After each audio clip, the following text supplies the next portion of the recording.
Good afternoon. I call this hearing to order. A quorum is present, and without objection, the chair is authorized to declare a recess at any time.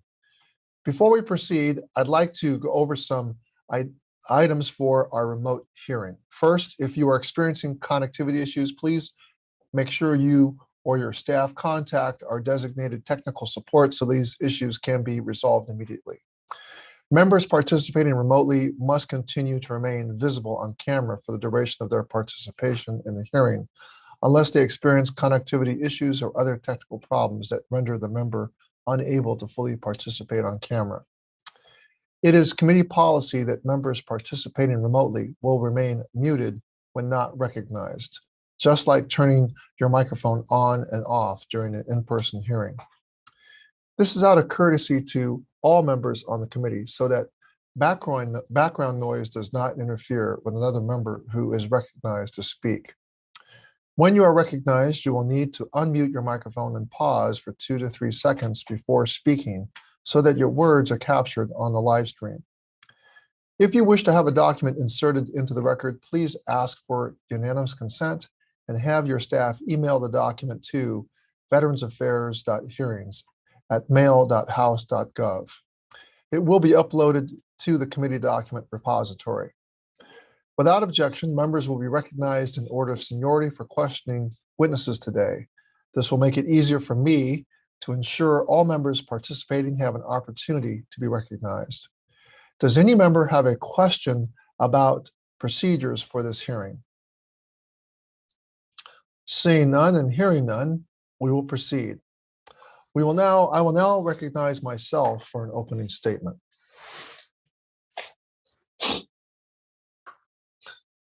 Today, I'm pleased to hold this full committee hearing entitled Investing in a Better VA, Examining the Role of Infrastructure in Veterans' Access to Care and Benefits. This hearing is an opportunity to not only discuss the Biden administration's $18 billion proposal to enhance VA's physical infrastructure, but to also think outside the proverbial brick and mortar box and consider how human capital and systems of support all work together to make veterans' access to care and services that much stronger. This conversation is particularly timely for two distinct reasons. First, the Biden administration is set to release its fiscal year 22 budget request for VA tomorrow, which I hope the administration uses as an opportunity to address the chronic underfunding of VA's capital asset portfolio that has persisted for decades. And second, the president is about to nominate 9 commissioners to the Asset Infrastructure Review, or AIR Commission, which will make recommendations regarding the modernization or realignment of VHA facilities. My Republican colleagues regularly argue VA's budget has soared to new heights in recent years, noting both mandatory and discretionary outlays have nearly tripled during this time, while the number of veterans using VA benefits and services have increased only modestly. And while these 2 points of view are factually accurate, they lack important context. This view fails to take into account that veterans using the system are utilizing it for more of their care, not only because VA's care is more culturally competent than care found in the private sector, but because it is part of the pact this nation makes with those who choose and those who are asked to wear the uniform. Today's VA is serving a veteran population that has survived more catastrophic injuries than their predecessors, with more chronic conditions, comorbidities, and long-term care needs than ever before. However, when you look at the specific funding levels for construction at VA, the same cannot be said. In fact, from fiscal year 2016 to fiscal year 2021, the compound annual growth rate for major construction was negative 6.8%, while the minor construction program had a negative compounded growth rate of 1.66%.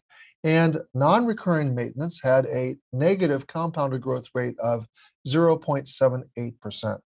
Now, VA's ability to deliver timely, high-quality care is directly tied to the quality and quantity of its capital assets. At present, VA is sitting on $23 billion worth of facility condition deficiencies across its portfolio alone. That is the maintenance backlog. This figure has doubled in 10 years. Clearly, VA's non-recurring maintenance budget is insufficient. Congress and many others bear the blame for this funding gap. Now, we should ask ourselves, how much care has been sent out to the community because physical plant space at facilities is subpar or doesn't reflect best practices in 21st century healthcare delivery? Now, my colleagues across the aisle will likely argue today that potentially spending $18 billion on VA's infrastructure is premature because it, quote, fails to consider existing reform efforts already underway, unquote, alluding to the Air Commission. They will argue we should wait for the commission's findings. Given the severity of underfunding as it relates to VA's capital assets, we cannot afford to wait until the Air Commission provides recommendations to Congress and the White House. Life, like safety and seismic issues across the portfolio, must be addressed now. Life safety and seismic issues across the portfolio must be addressed now. Regular maintenance should not be delayed because of budgetary concerns, nor should we delay retrofitting facilities to meet the needs of VA's fastest growing population, women veterans, or delay addressing the lessons learned from this nation's first pandemic in more than 100 years. If we're going to build back veterans' trust in VA, we have to start making serious investments in the outdated infrastructure meant to serve them. And nearly 3/4 of Americans agree. Aside from robust physical infrastructure, equally important is the workforce VA needs to deliver healthcare and benefits to veterans. Human capital is a very critical part of the infrastructure at VA. VA can improve buildings or build new facilities, but if VA does not have the workforce to staff them, then it cannot deliver on our promise to veterans. Complex hiring authorities, non-competitive salaries, lengthy onboarding processes, and other administrative barriers impact VA's ability to meet staffing needs across all occupations. We also need to address a shortage of staff in areas such as information technology and infrastructure management to ensure that VA can keep pace with changing conditions and fund new resource needs. Further complicating this process is the general lack of healthcare providers. The nation's workforce pipeline is insufficient to meet the needs of an aging population. We need to be doing more to identify and cultivate a diverse, high-quality healthcare workforce.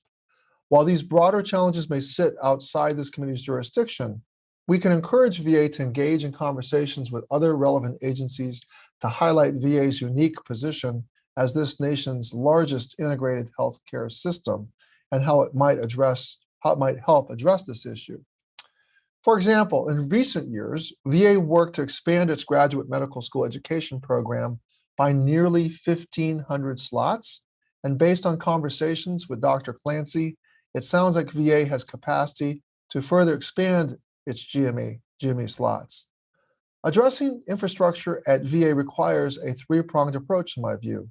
I've mentioned physical infrastructure and the workforce, but I also want to ensure we include the systems of support that help ensure equitable access. And I would point to things like programs to adapt vehicles, tools to support telehealth, and efforts to improve accessibility so that veterans, no matter who they are, when they served, or where they live, are able to meaningfully access VA care and services.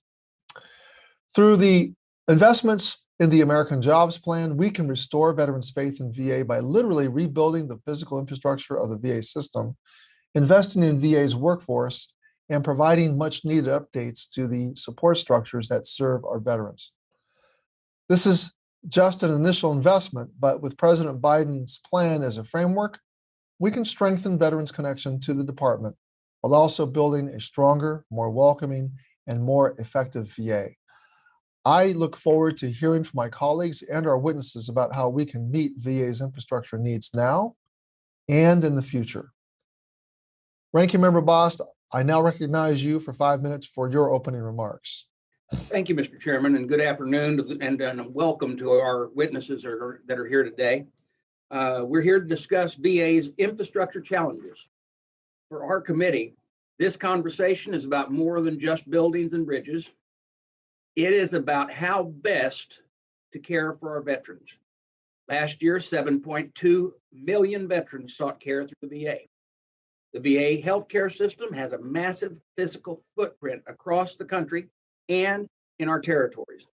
The average VA medical facility is 58 years old. This is decades older than medical facilities in the private sector. The age and condition of many of our VA hospitals and clinics do not support provisions of the highest quality modern medical care. That is unacceptable.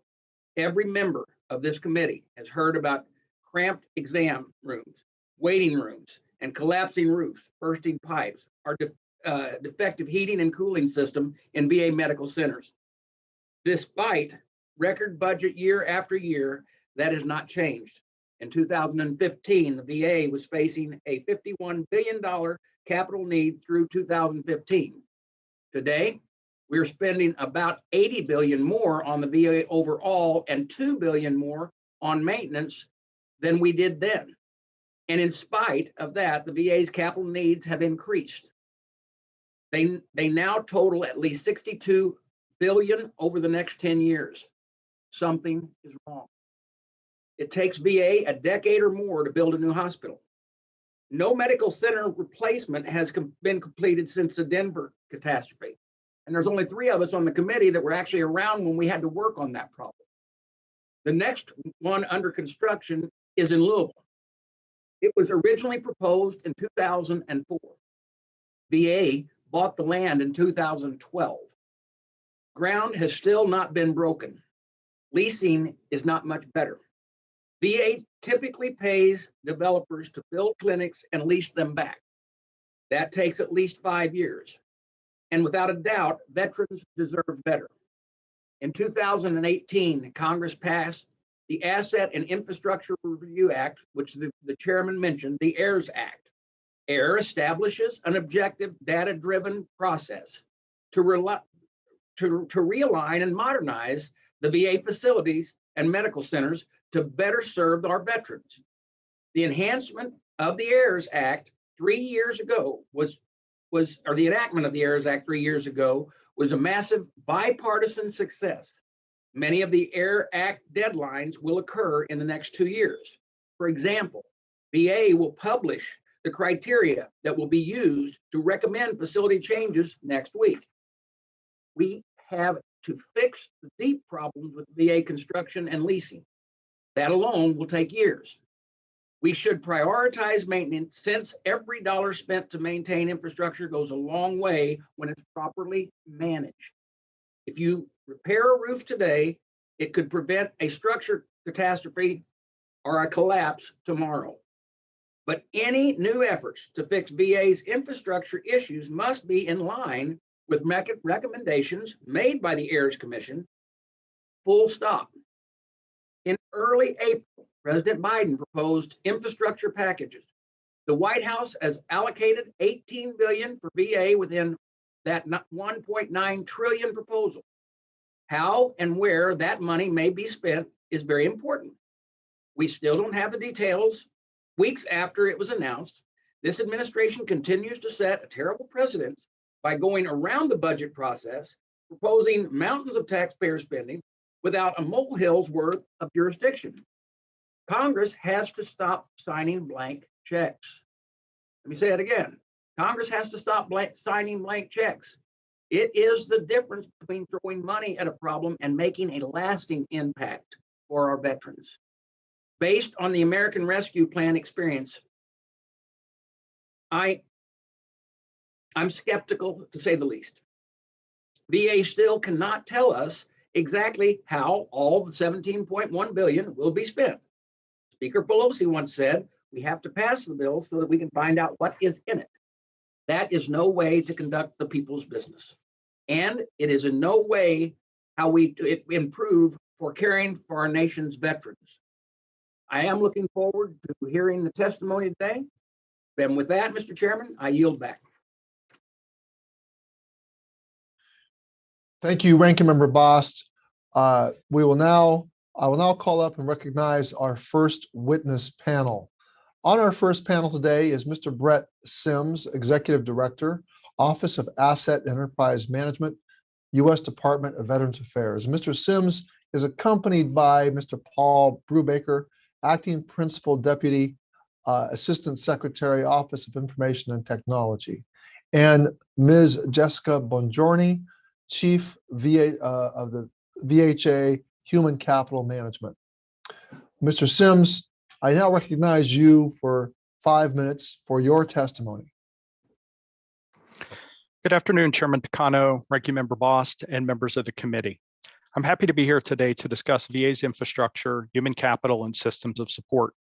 I'm accompanied by Ms. Jessica Bongiorni, Chief of Human Capital Management, Veterans Health Administration, and Mr. Paul Brubaker, Acting Principal Deputy Assistant Secretary, Office of Information Technology.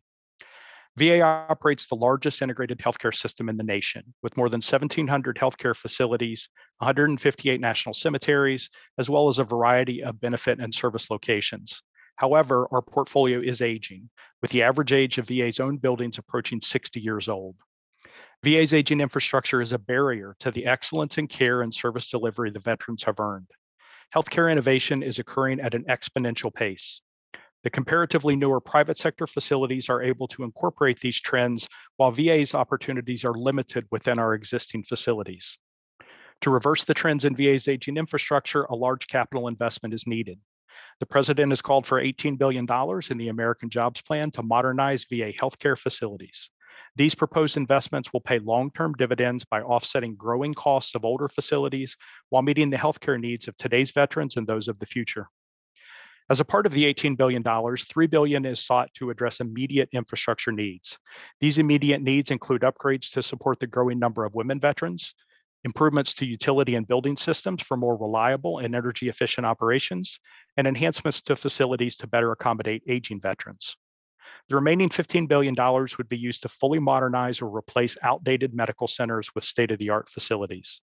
This investment is multifaceted, reflecting the need to replace aging facilities, adopting modern trends in U.S. healthcare, and aligning with the future Asset and Infrastructure Review Commission decisions. The delivery of healthcare is constantly evolving, and so must the infrastructure that supports it. The department is making a strong commitment to ensuring that VA welcomes all of our veterans and that diversity, equity, and inclusion are woven into the fabric of the department. The transformation of VA healthcare to achieve a safer, more sustainable, veteran-centered healthcare environment requires that VA leverage innovations in ever-changing medical technology and clinical procedures. With these changes, there's less demand for large, sprawling campuses and more emphasis on ambulatory and virtual care. This evolving landscape requires that VA rebalance its infrastructure to provide for a blend of these delivery methods. The American Jobs Plan funding will allow VA to jumpstart a recapitalization effort, serving as a down payment on our path to modernizing our facilities. This investment will allow VA to address the degrading age and condition of our assets that present challenges to delivering world-class care.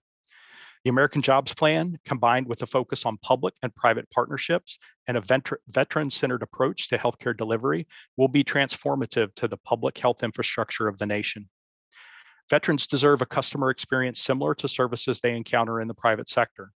VA is working to integrate the virtual environment to ensure that the necessary tools and automation are available at the point of care, wherever that may be. We are focusing our IT investment strategy on jointness, ensuring we fully understand, prepare for, and adapt to any changes in the department's service delivery modalities or physical infrastructure. VA recognizes that investing in its workforce is key to delivering the best possible care to veterans. With more than 369,000 employees on board, including over 27,000 physicians and more than 94,000 registered nurses and licensed practical nurses, VHA is continuously recruiting new staff while investing in the development and retention of the current workforce. VHA has grown its workforce by approximately 2 to 4% each year for the past 5 years, including a 5-year growth rate of 11% for physicians and 20% for registered nurses. VHA staffing challenges mirror those of the private sector. There's a shortage of healthcare professionals in the United States, especially in rural areas and for scarce physician specialties. VA's technology workforce includes highly qualified cybersecurity professionals that are difficult to recruit and retain. To remain competitive in the healthcare and technology labor market, VA offers competitive total rewards packages. VA also invests in its employees through numerous development opportunities to ensure we're not only recruiting staff, but retaining them. To summarize, VA is using every available tool to ensure we are recruiting and retaining our workforce. We're leveraging the necessary technologies and skill sets to meet our veterans' 21st century digital service expectations. VA's strategic recapitalization undertaking, as part of the proposed American Jobs Plan, is a solid building block on which to develop and implement opportunities to best deliver healthcare and services to our veterans. Chairman Takano, Ranking Member Bost, and members of the committee, this concludes my statement. Thank you for the opportunity to testify today. My colleagues and I would be happy to respond to any questions you may have. Thank you, Mr. Sims. I now will recognize myself for 5 minutes for questioning.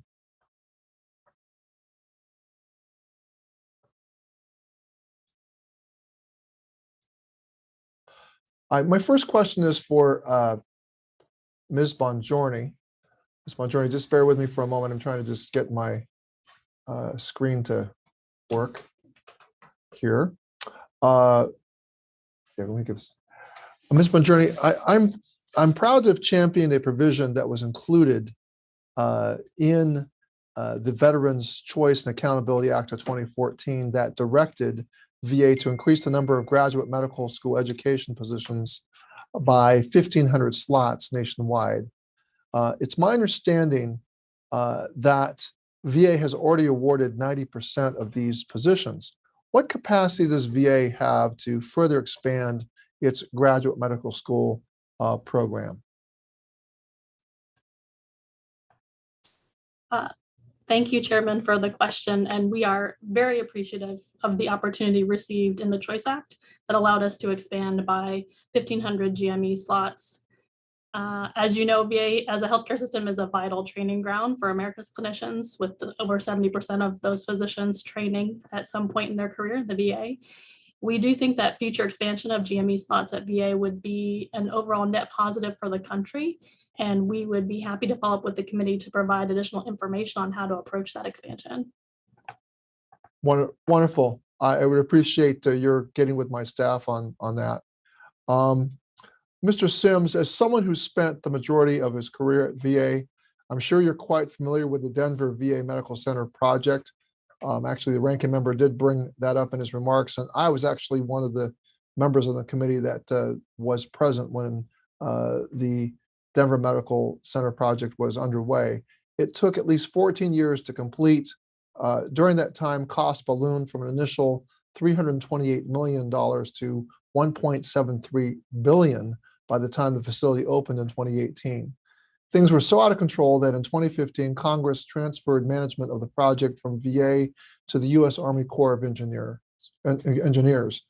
Now, you indicated in your testimony that VA is making a number of changes now to how it executes its construction program. What assurances can you give to show that VA has learned from the Denver experience? Thank you for the question, Chairman. I'll touch on a couple of things. First is we have already made significant changes. One of those is actually learning in the interaction we have with your U.S. Army Corps of Engineers that we've been in place for 5 years now. We've learned a lot on how they do business, how they do their projects, how they manage their projects. That has helped VA. We've been able to bring that in-house and update our processes. So there has been work already done, but we still have work to do. And part of that work is looking at how we actually structure our projects, starting from the requirement side of it, which is we want to design VA facilities that are much more structured and much more streamlined from the start. that comes with standardized design and adaptable space that can be used for different types of service delivery once it's constructed. Those standardized designs will allow us to reduce the risk both on VA and on our partners in industry who are delivering on these projects, because once they've started getting used to the VA standard design, it'll be repeatable. It'll be easier and quicker to deliver on those projects instead of starting from scratch on every project that we work on. And then once the facilities are constructed, that adaptable space can be used for multi-purposes. It can change modalities from virtual care to in-house care. If it's inpatient, it can be used for different functions and upgraded to ICUs quickly. Those types of benefits will help in the long run for the facilities that are constructed. Well, thank you for that, Mr. Sims. I noted in your written testimony, you indicated VA would use a data-driven process to determine where to invest AJP funds for recapitalization efforts. How long do you anticipate this process to take? And do you have the system in place needed to carry it out? Thank you. That's a very important question that we're working on right now. So the short answer is we have the model, so the data-driven component of it working. We're working on fine-tuning what priorities we want to set within that model. And the outcome will essentially be a tiered structure of all of VA's facilities, all of VHA's facilities, I should say, and which ones are in that top tier and in need of investment. That process is in place, and we are close to being able to start working that list through leadership so that they can have their input into where investment seems the most appropriate. All right. Well, Mr. Sims, we are a day away from receiving the Biden administration's fiscal year 22 budget request for VA. The FY21 budget noted that to fully implement the skip list for VHA would cost nearly $67 billion, not including IT infrastructure. Yet the FY21 budget requests only asked for roughly $3.4 billion for VHA, the bulk of which was for non-recurring maintenance. Unfortunately, asking for less than what is needed is a common theme that transcends administrations. What, if anything, can you preview for us regarding the Biden's, President Biden's FY22 budget request for construction? So what I would say is that we work closely with the administration on the American Jobs Plan, and the significant investment in VA facilities is important. I think we can all agree that our facilities need investment, and we are working to see what input we can get from Congress, both sides, bipartisan, on what the appropriate types of investment that the AJP would provide for VA. Well, thank you for that. And I thank you for your brevity. I put you in a place where you had to answer going over time, but I appreciate that. Mr. Ranking Member Bost, you're recognized for 5 minutes. Thank you, Mr. Chairman. Mr. Sims, in your testimony, you said the Biden infrastructure proposal would align with the AIR Act recommendations, and those recommendations, I'm talking about the AIR Act recommendations, won't be complete until 2023. How can this money possibly align with the recommendations that won't be around for another 2 years? Thank you for that question, Ranking Member. That's a great question. We view these as parallel processes that support one another and ultimately are pointing toward the same outcome. So we're looking to get the right investment at the right locations to help enable that quality healthcare delivery at these sites. What we're looking at now first is of the $18 billion, the $3 billion is immediate term investments. So this is more like the example you gave of fixing the roofs, addressing some of the HVAC issues that we have in some of our facilities. So there's clearly an immediate investment necessary, and the $3 billion would go toward that. The $15 billion is directed a little more strategically at what we refer to as the recapitalization side. There are facilities, the majority of facilities in VA, 69% that are older than 50 years, that clearly need investment. So I don't think the question is so much we don't need the investment, but what does that investment look like? We are allowing the Air Commission to direct the type of investment. What we're working on now are the sites. So where do we need the investment? And we have information we've learned from both our regular planning process as well as from the market assessments that have been ongoing for several years to know enough that there are sites that will continue to have a significant VA-owned footprint in order to deliver care. We can start work on those now. There are many examples of facilities that are landlocked, that are not available for expansion, that are at the age where further investment doesn't make sense. So we may have to look for additional development. That's the type of work that we would be looking to do now, and then allow the Air Commission recommendations to inform what we build on those sites.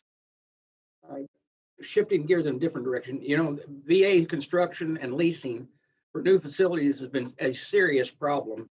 On the other hand, maintenance can be completed more quickly. Wouldn't maintenance be a better investment? Hold on here. Wouldn't maintenance be a better investment? And I think that's what you were just explaining, right? It is, and the $3 billion is more toward that maintenance, non-recurring maintenance, minor construction, but smaller impact type projects. Okay. What I would say is that the examples that we're using here in terms of maintenance, they don't allow us to really get ahead of the curve and address the $22 billion maintenance issue that we really have until we get some of that recapitalization done. So that really leads to the follow-up on that, and does the White House, with the White House infrastructure proposal devoted to so little maintenance, when we know there's so much out there, why would they do that and then come so high on the other side? In general, because we're using the strategic dollars available in that $15 billion bucket to look at a recapitalization that to date has not really been available to us through the traditional budget process. Those are bigger, larger dollar projects where we still can use the traditional budget process to get to those smaller maintenance. So do you know why it is that the administration is providing this additional infusion of cash through a supplemental rather than the VA's annual appropriation and process, which he's coming out with tomorrow? That's a great question, and it comes down to focus. It allows that supplemental funding to be focused on areas like aging population and our CLC program, and areas like the women veteran and access to care. It allows us to direct funding specifically to those focus areas where the budget process is more geared toward physical infrastructure issues. The systems and the subsystems within the buildings are generally where that funding goes. So it allows us to be targeted and focused. Okay, I'm going to try to get this last part of the question fairly quickly here with the 30 seconds I got left. The VA capital needs are over 10 years in the last 62 billion, and at least 62 billion. The biggest part of those is maintenance. Right? So where are we going to spend the 2 million more on maintenance than we have than we have 5 years ago? But the VA capital needs keep going up. Why are we doing that? So we believe that we need to do both types of investments. We need to continue to do the maintenance, and the cost of that continues to increase in size and complexity the longer we defer. But we have to continue to do that because we cannot recapitalize every medical center in the near future. So it's dual path. We have to do both. Thank you for your answers. And with that, I yield back, Mr. Chair. Thank you, Ranking Member Bost. I now recognize the Chair of our Subcommittee on Health, Representative Brownlee, for 5 minutes. Thank you, Mr. Chairman. I appreciate it. Thank you, Mr. Sims, and your team for being here. Mr. Sims, I have a question for you. And as I am sure you know, under current law, every major VA medical facility lease, which are leases that incur yearly rental costs of over $1 million, must be specifically authorized by Congress. In 2012, the Congressional Budget Office changed its method of scoring VA lease authorization legislation. Instead of scoring the annual cost of the lease, CBO scores reflect the cost for the duration of the lease, often 20 years or more. It's simple math. If, for instance, if a CBO now scores a 20-year lease, which costs $5 million a year, at $100 million in the first year. And obviously this has made it and continues to make it very, very difficult for the House and Senate VA committees to authorize new facility leases, and has led to a bizarre situation where Congress has appropriated funds for VA medical facilities, but the VA can't actually lease the facility.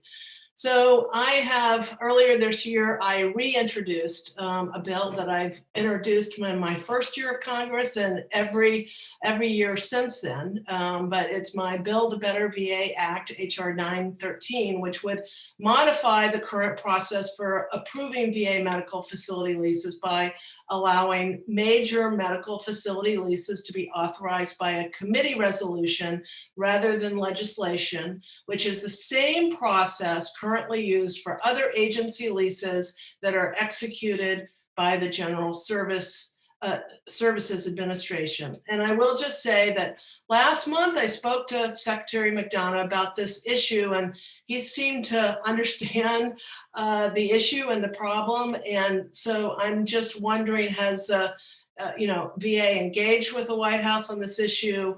How can we gain VA support and support from the White House for including a fix?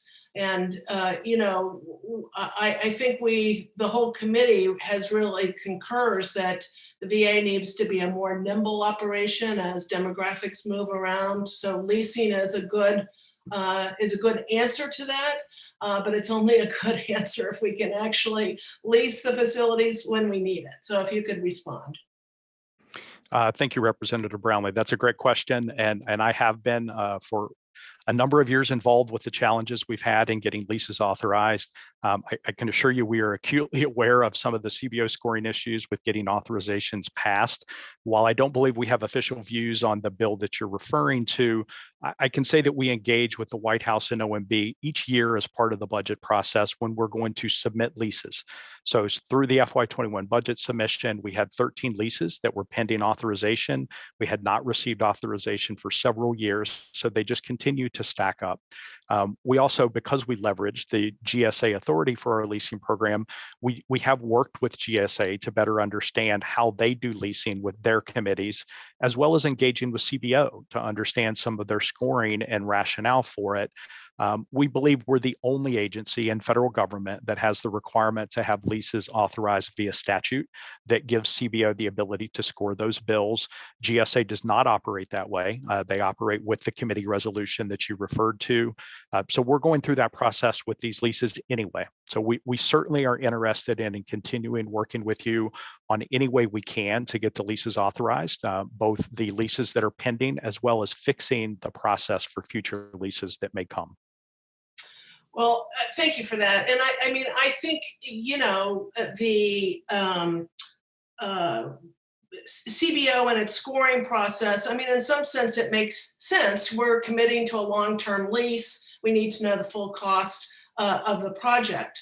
But as you say, all I'm trying to do is change the way in which we do this. And certainly knowing the full cost is important, but I'm proposing that we change the process like GSA currently does, so that we have the nimbleness. So, I certainly would appreciate if you would take a look at my bill, and I understand that you're working with, both GSA and CBO on all of this, but I think, a more permanent fix is a much better way to go. So with that, my time is up, and I will yield back, Mr. Chairman.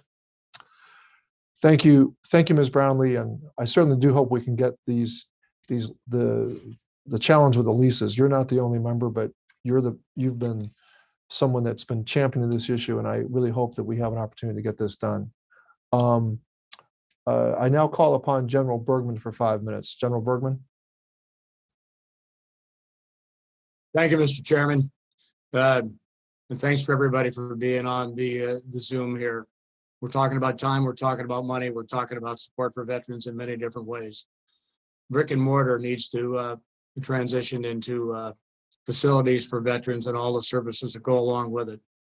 Mr. Sims, the Office of the Inspector General issued a report this week finding that the Veterans Health Administration underestimated the medical facilities costs to support the electronic health record modernization program by as much as $1 billion, and that these cost estimates have never been reported to Congress. When are we going to really know the true medical facilities costs for the EHRM program, and how are they going to be paid for? Thank you for the question, Representative. What I will say is that VA concurred with the Inspector General findings in that report. There are several of those findings that go toward developing more robust life cycle cost estimates that VA did concur with and is moving forward on that. I'm not an expert in when the timing of those would be, so I could take that for the record to find out when some of those assessments would be completed to get an updated cost.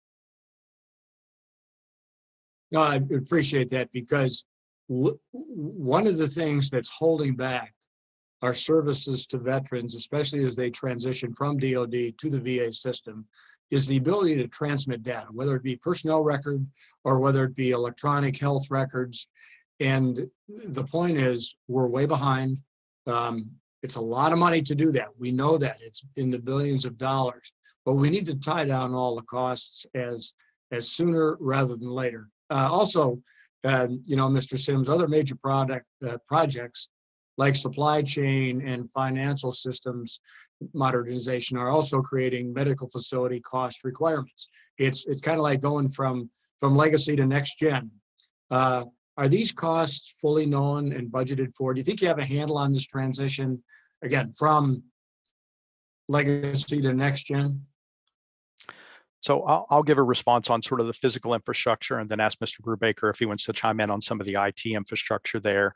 But I do think the idea that when we began looking at the EHRM implementation, it was clear that in particular, some of these older sites, the core infrastructure necessary, the electrical capacity, the heating and cooling capacity in the closets, the cabling, they were not sufficient to be able to deploy.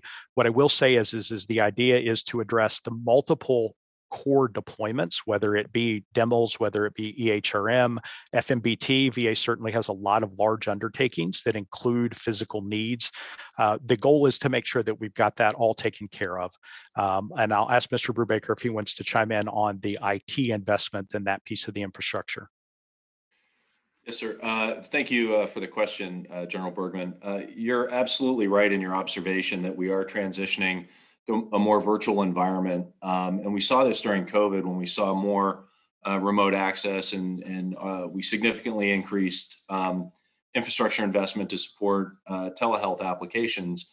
But your points related to 21st century applications and those efficiencies and that effectiveness that we can gain by adopting those throughout the department is spot on.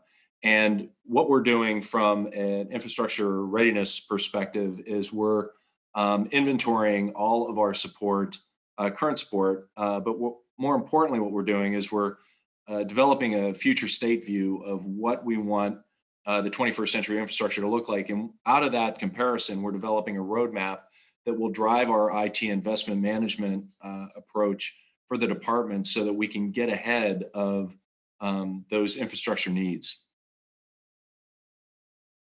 Well, thank you very much. We've got, as soon as you've got a visual roadmap, I'd love to see, we'd call it maybe a POA&M, for those who use that term. But the more we can see the timelines, the timelines ahead, it helps us as a committee come to grips with the true financial costs of different things. So with that, I'll yield back 20 seconds, Mr. Chairman. Well, thank you for that, Mr. Bergman, General Bergman. I now call upon the chair of our Economic Opportunity Subcommittee, Representative Levin. Well, thank you, Mr. Chairman. Appreciate today's hearing. I hope as we make these long overdue investments in VA infrastructure that we're going to consider populations that have long been marginalized, such as our women veterans. And I want to take just a moment and thank Representative Brownlee for her continued leadership with the Deborah Sampson Act, which, as we know, was enacted in January, takes important steps towards making VA infrastructure more welcoming to women. And that bill, that law requires VA to submit a plan to retrofit existing medical facilities to make it safer and easier for women veterans to get care and to ensure compliance with environment of care standards. Mr. Sims, what's the status of those efforts? Thank you, Representative Levin. That's a good question. What I can say is that the assessment is ongoing. There are already projects in process, though. So, for example, in our previous strategic capital investment plan, the SKIP plan that we submitted in 21, there were already investments in facilities to address the access and needs of women veterans. So some of that is already in process. We're not going to stop those projects. They're going to continue to move forward through the funding and execution phase. But there is the assessment and plan to ensure that we're addressing all of the facilities and not just one or two projects. So that is still in process. Well, thank you for that. My hope would be that for new facilities, such as those we're contemplating, we ought to pursue excellence in designing spaces that meet women veterans' needs from the outset. And in order to do that, we actually need to ask women veterans what they want and what they need. So, Mr. Sims, when designing new facilities, what processes are in place to survey the diverse veteran populations they're going to serve? Great question. So there's several different methods that we use. Locally, we like to use things around town halls so that we're actually hearing the voice of the veteran, be able to contribute to plans for facilities and types of services there. There are more broader outreach efforts, particularly through the Veteran Experience Office, VEO, done through survey methods, and that would be through the enrollee surveys as well as other types of surveys on customer experience, post-visit to understand what the experience was of the veterans as they did receive care. So all of that goes into the individual projects. With that said, you're actually talking about trying to get ahead of that and actually build it into the design and standard. That is absolutely true. And one of the things that we're working at, as particularly we look at the large-scale recapitalization under the American Jobs Plan, is ensuring that we're working on those standards and designs now, so that when we do get funding and we are ready to move forward on those facilities, that we've got that type of future design, that future healthcare environment already defined, and it can be thrown into the execution process much quicker. Thank you for that. I wanted to shift gears with the time we have left. Since 2015, VA facilities in at least 14 states, including my state of California, have had to cancel care or evacuate patients to other hospitals due to extreme weather events. So I was very concerned to learn that considerations of climate resilience were removed from the VA Sustainable Design, VA Sustainable Design Manual in 2017. And Mr. Sims, very simply, why were these references removed? And is VA considering restoring them in the next revision? I can confirm that we're not only considering, but we have reinserted those climate adaptation requirements into the design manual. That has been completed. That's an activity that we undertook last month. So that is now complete. Those are now back into the design processes and standard documentation. Mr. Sims, that is great news. And I appreciate your work in that regard. And I guess the last thing I would say, Mr. Chairman, with the time that I have, is that if you look back to recent polling on the American Jobs Plan, Politico and Morning Consult, the single most popular provision of the American Jobs Plan was modernizing veterans' hospitals. And it was popular not only with one political party or the other, but widely popular across the board. 78% of Republicans support modernizing veterans' hospitals, 86% of Democrats, 76% of independents. So let's stop with the politics. Let's get this done for our veterans. With that, Mr. Chairman, I'll yield back. Thank you, Chairman Levin, for that information. That is very encouraging to know, and I think we're on the right track with this modernization effort. I would like to now recognize Representative Banks, a gentleman from Indiana, for 5 minutes.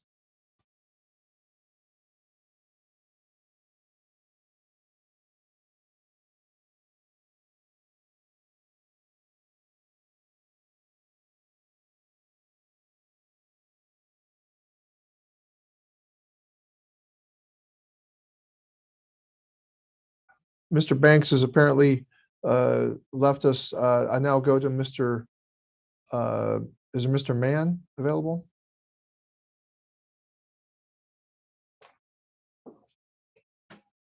Is Cawthorn? Is Mr. Cawthorn on? Thank you. Or Mr. Rosendale?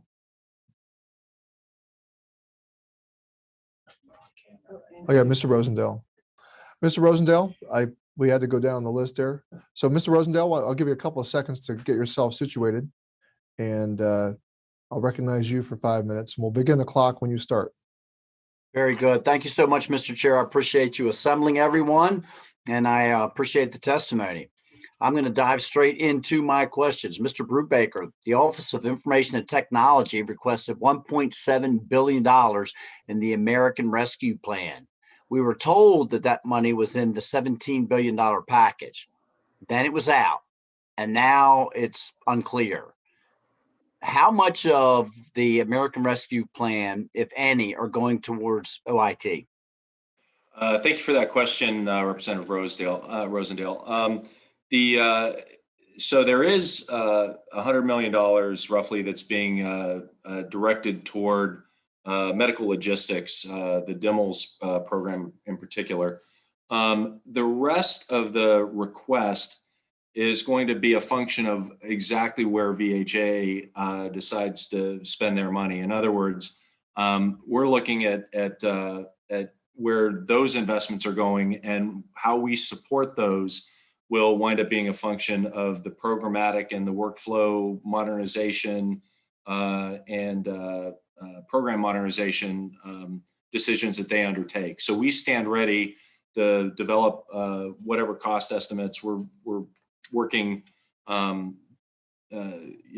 very closely with them to determine how that spend plan is going to shake out in the final analysis. But it was too fluid to put a final number on it. So that's why they backed away from a specific dollar figure. So I sent a letter requesting justification for the IT funding while the committee was debating the American Rescue Plan. And I got a response back the day after the law was enacted, informing me that various VA offices were still deciding, just as you stated, on how to allocate most of the money. So in other words, Congress wrote a vague law, and unelected bureaucrats, no offense, are still, maybe still, deciding what to do with the money. Do you believe that's appropriate? Well, sir, I think it's a function of having a broad number of needs and directing the money toward making sure that we've got the right prioritizations in place, and making sure that we're taking thoughtful measures to apply those dollars in a way that will maximize the value to mission and operational performance.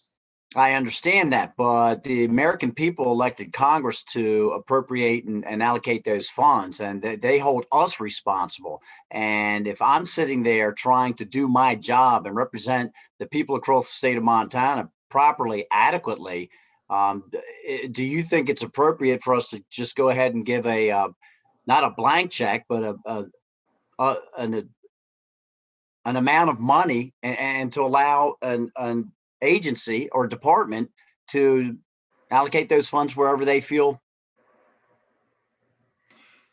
Well, sir, I can't answer that specifically, but what I can tell you is that we'd be more than happy to come back to you with the spend plan that will show where those dollars are being allocated.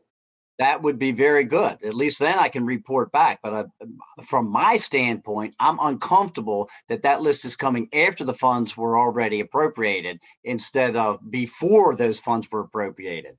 So the funds are appropriated, and now the list is going to come back. So you can see where the people across the state of Montana would be very uncomfortable with that process. Yes, sir. I will take that back, and we'll get back to you with the spend plan. Thank you so much. The administration seems to want more IT funding in the infrastructure package. How can we have any confidence that money would actually even be allocated towards IT this time, regardless of what the bill may say? Well, sir, I'm really glad you're bringing this up, because one of the things that we're putting in place at the department is an IT investment management strategy that is really data-driven. In the past, we have not had necessarily the highest level of fidelity on our independent lifecycle cost estimates, which you're well aware of. So what we're doing now is we're making sure that we're instilling a little rigor and discipline around that spending, so that you can have traceability of the dollars to the outcomes that we're looking to drive. And we're happy to share that plan with you as well. Very good. All right. I do have some time left, but I would just yield that back to Mr. Chair, and I will look forward to getting those reports. Yes, sir. Thank you, Mr. Rosendale. I will now call upon the chair of our O&I subcommittee, Mr. Pappas, New Hampshire. Thank you very much, Chairman Takano, and thank you to Ranking Member Boss as well for holding this session here today. This is such an important issue. It's one that veterans and VA workers in my district have lived for a number of years in terms of inadequate infrastructure and the impact that it has on the delivery of care and the services that are available to our veterans. So for more than a decade, our Manchester VA Medical Center has been plagued with an issue, fly infestations in operating rooms, which have been attributed to various attempts to fix the building's deteriorating structure over the years.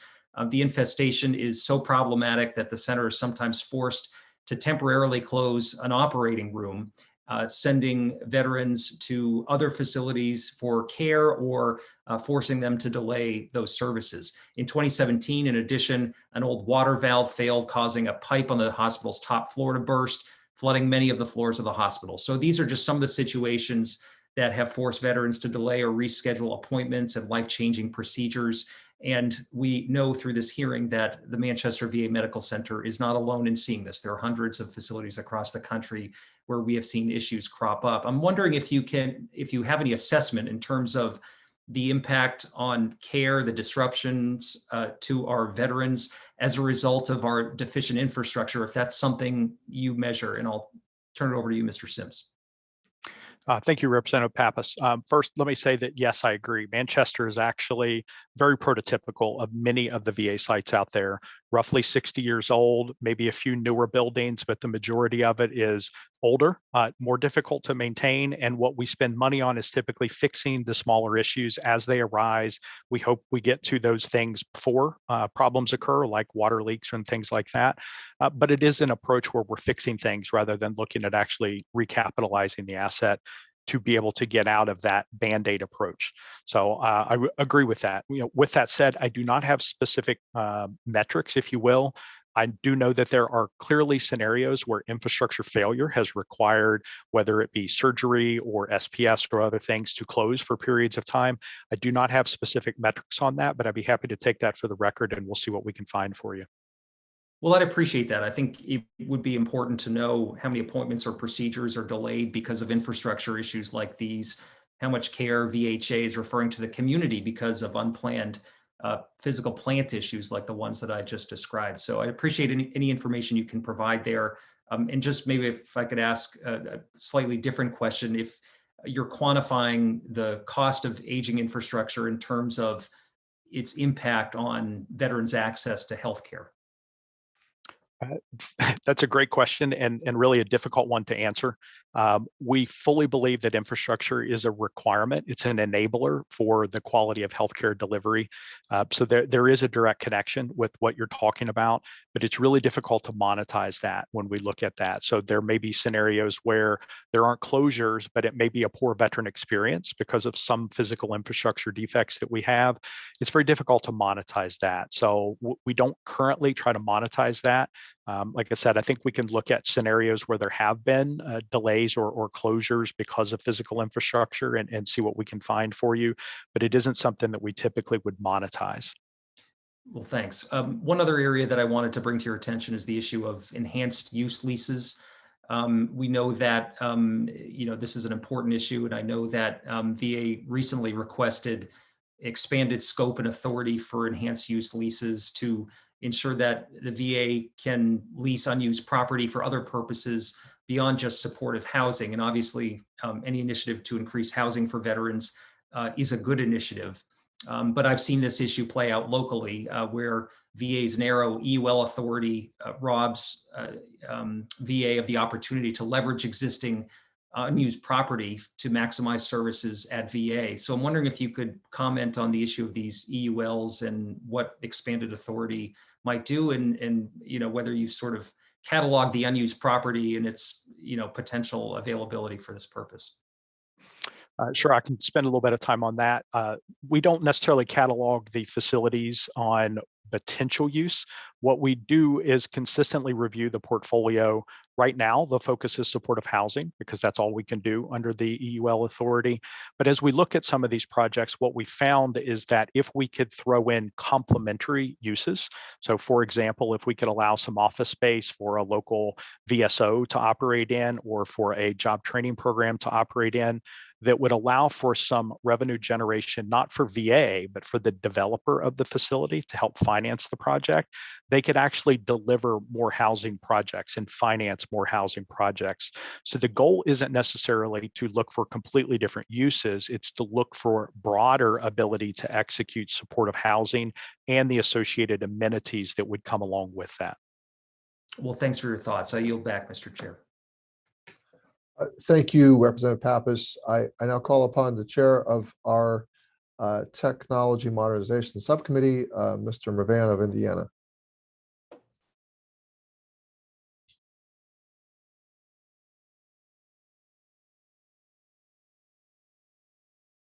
Mr. Mervan, you were muted. Why don't you try again? Why don't you unmute and then start again?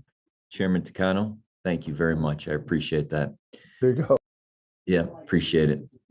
Mr. Sims, on Tuesday, VA's Inspector General released a report indicating the cost estimates for the physical infrastructure upgrades associated with the EHRM are unreliable and underreported. Has VA done a thorough review of its facilities to identify shortfalls that could limit VA's IT modernization efforts as well as the EHRM program? Thank you for that question. I think the answer is no, and I believe that's sort of what the IG finding was pointing out, is that some of the cost estimates for the physical infrastructure component related to EHRM, not necessarily the IT infrastructure, but the physical infrastructure, the estimates were done more off of a ballpark figure initially, and then while it was refined, it wasn't necessarily done via assessment. And I think that's a key term you used, is actually assessing the infrastructure to get more specific costs and more reliable costs. Anytime the Inspector General or GAO looks at a cost estimate, they're looking for their quality aspects of that cost estimate. I think it's pretty clear in this case that we've still got some more work to do. So I think the answer to your question is no, but we are working on that component of it.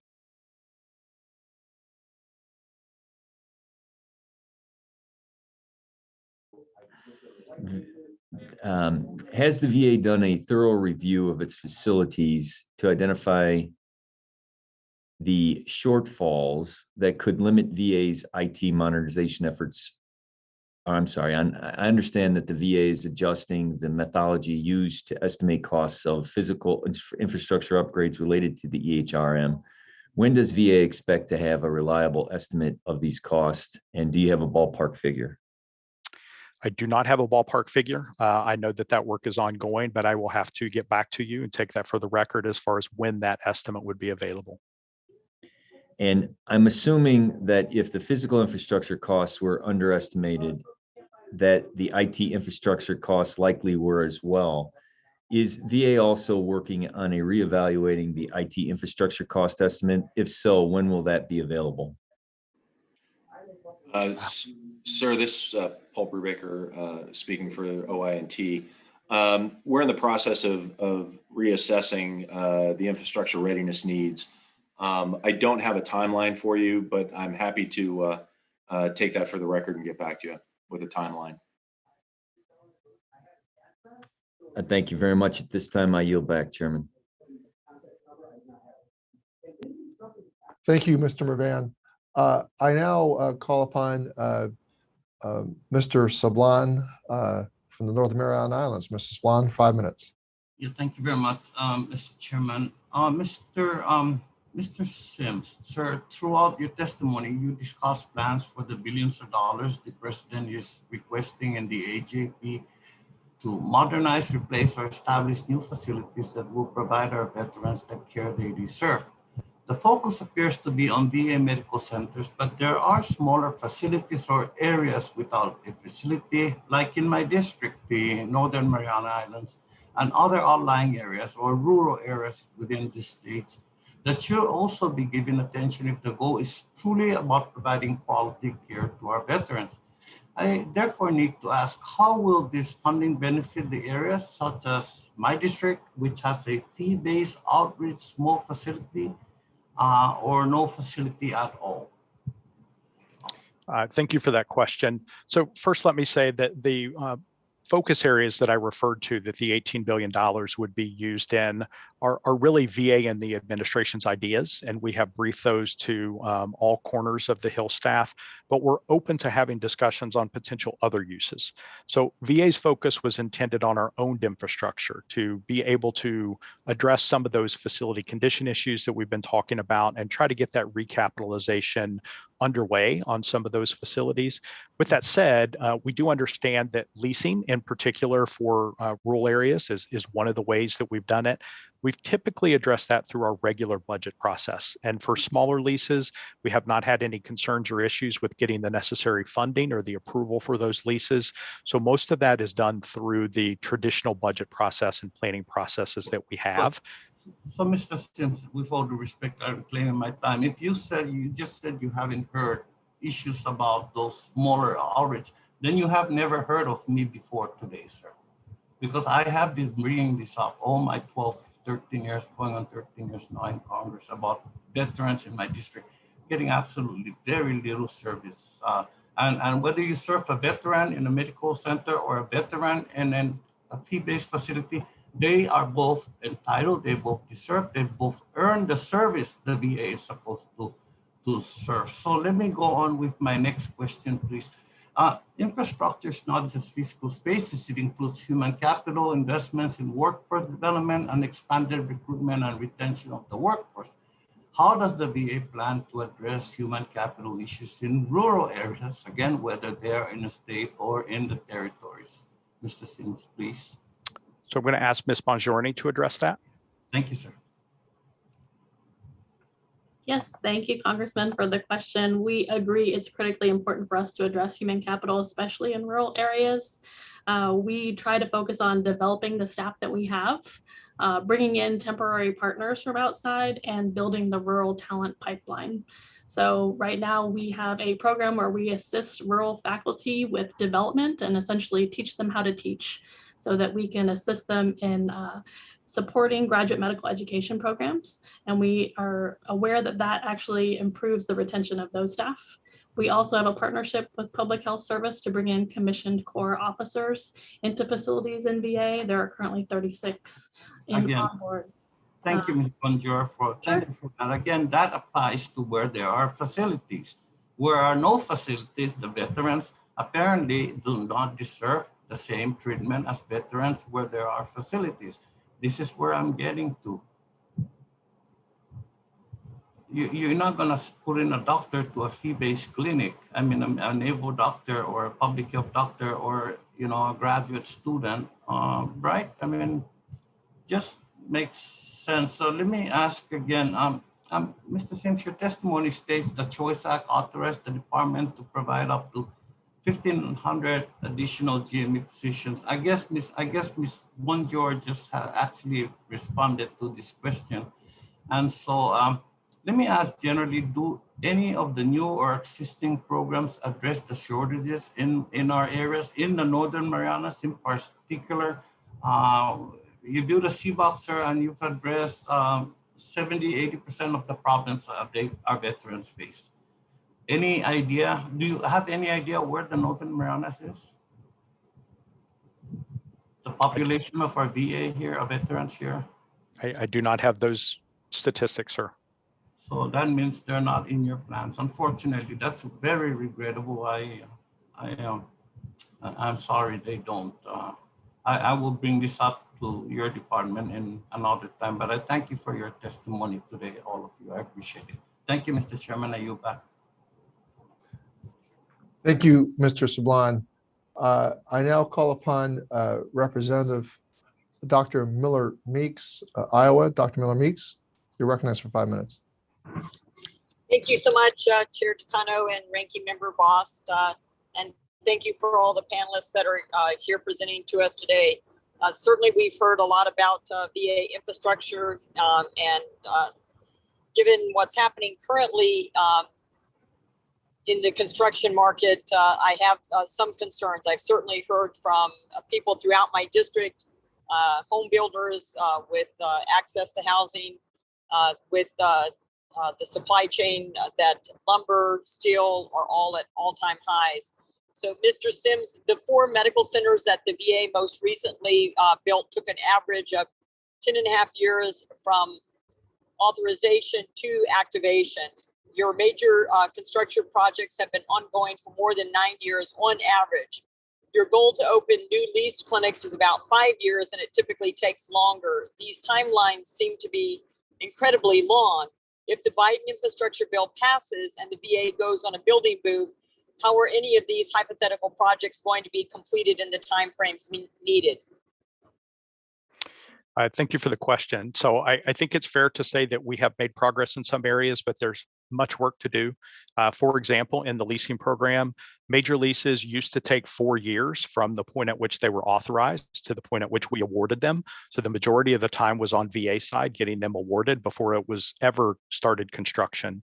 We've cut that time down to 2 years. So we've cut it in half so that we're able to get those leases awarded and construction started in a much quicker time frame. We're looking to do similar things on the construction side for our major projects there. And a lot of it comes down to, as I mentioned before, ensuring that the designs and the standardization that we put into these facilities is executable by our industry partners, and that there aren't changing requirements that would cause unnecessary delays, both in time and in cost. So those are pieces of what we're working on. We're also looking at different ways to actually acquire the facilities. So things like the design bid build process that we used in the past, we're now looking at scenarios where we can do design build scenarios. So single contract awards, be able to execute much quicker, but that takes coordination with our industry partners and our federal partners like the Army Corps of Engineers.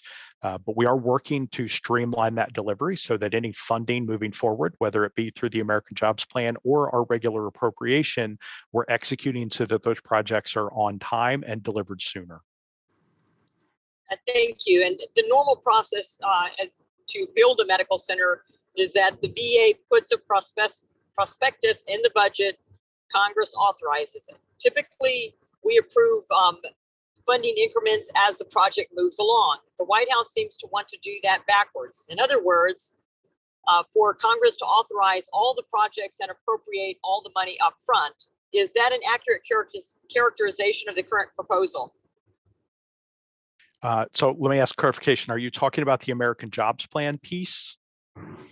Yes, sir. Okay. To be honest, we have not talked about the authorization component of that funding because we haven't identified the specific sites or projects that large scale dollars would be used for. The initial $3 billion of immediate need, we're not anticipating that would be used for major construction. That would be mostly non-recurring maintenance and minor construction that would not require the authorization piece. But yes, we will have to address authorization for those sites on recapitalization once we've got the details in place.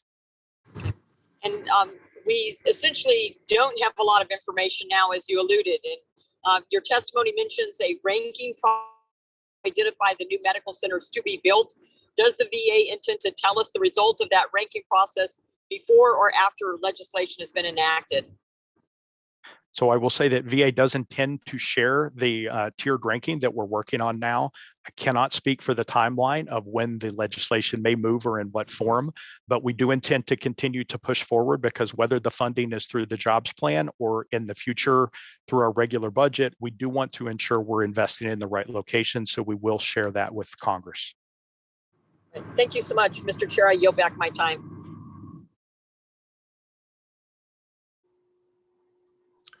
Thank you, Dr. Miller-Meeks. I now recognize Representative Underwood from the state of Illinois. 5 minutes.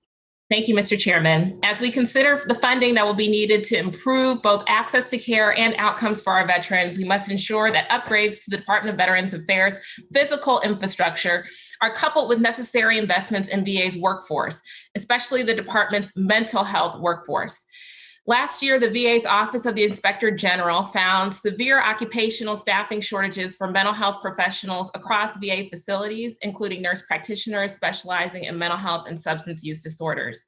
As a registered nurse, I know that nurses can play an important role in filling healthcare workforce shortages at VA, particularly in mental health and addiction.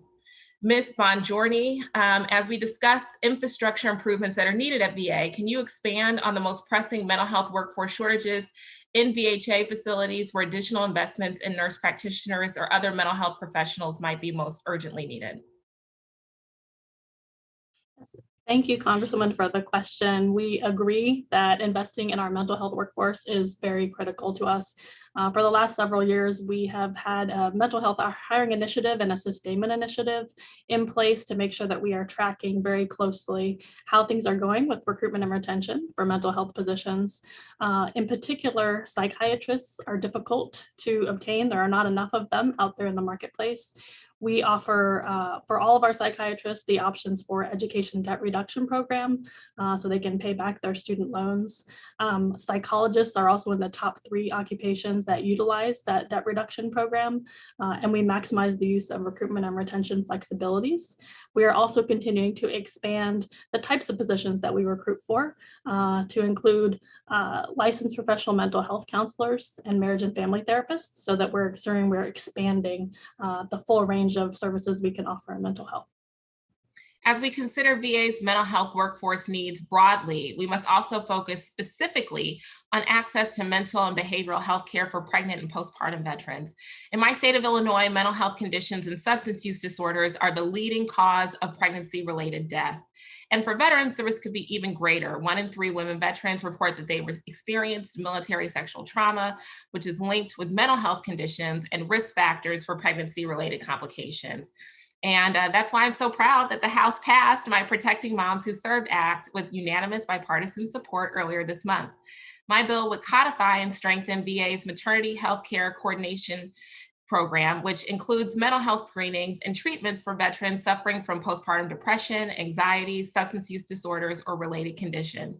Ms. Bongiorni, what steps is VA taking to ensure that the department's mental health workforce can meet the needs of veterans with prenatal or postpartum mental and behavioral health conditions?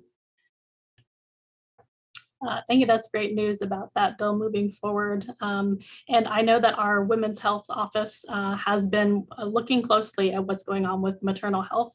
And we are assisting them with evaluating their staffing needs and looking at diverse recruitment and retention strategies. So we'd be happy to discuss that with you further. And does that include the mental and behavioral health specialists that would be serving those prenatal and postpartum veterans? Yes, we are always looking to make sure we're recruiting more of those. Okay, fabulous. Mr. Chairman, I yield back. Thanks so much. Thank you, Representative Underwood. I now recognize Representative Allred from the state of Texas.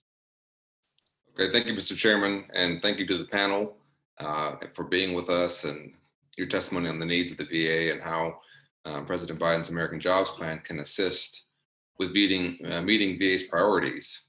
And, I just wanted to talk really quickly about other forms of acquisition of VA facilities, because in April of 2020, after I'd led a months-long effort, a bipartisan effort, we were able to get a VA facility in my district in Garland that was donated.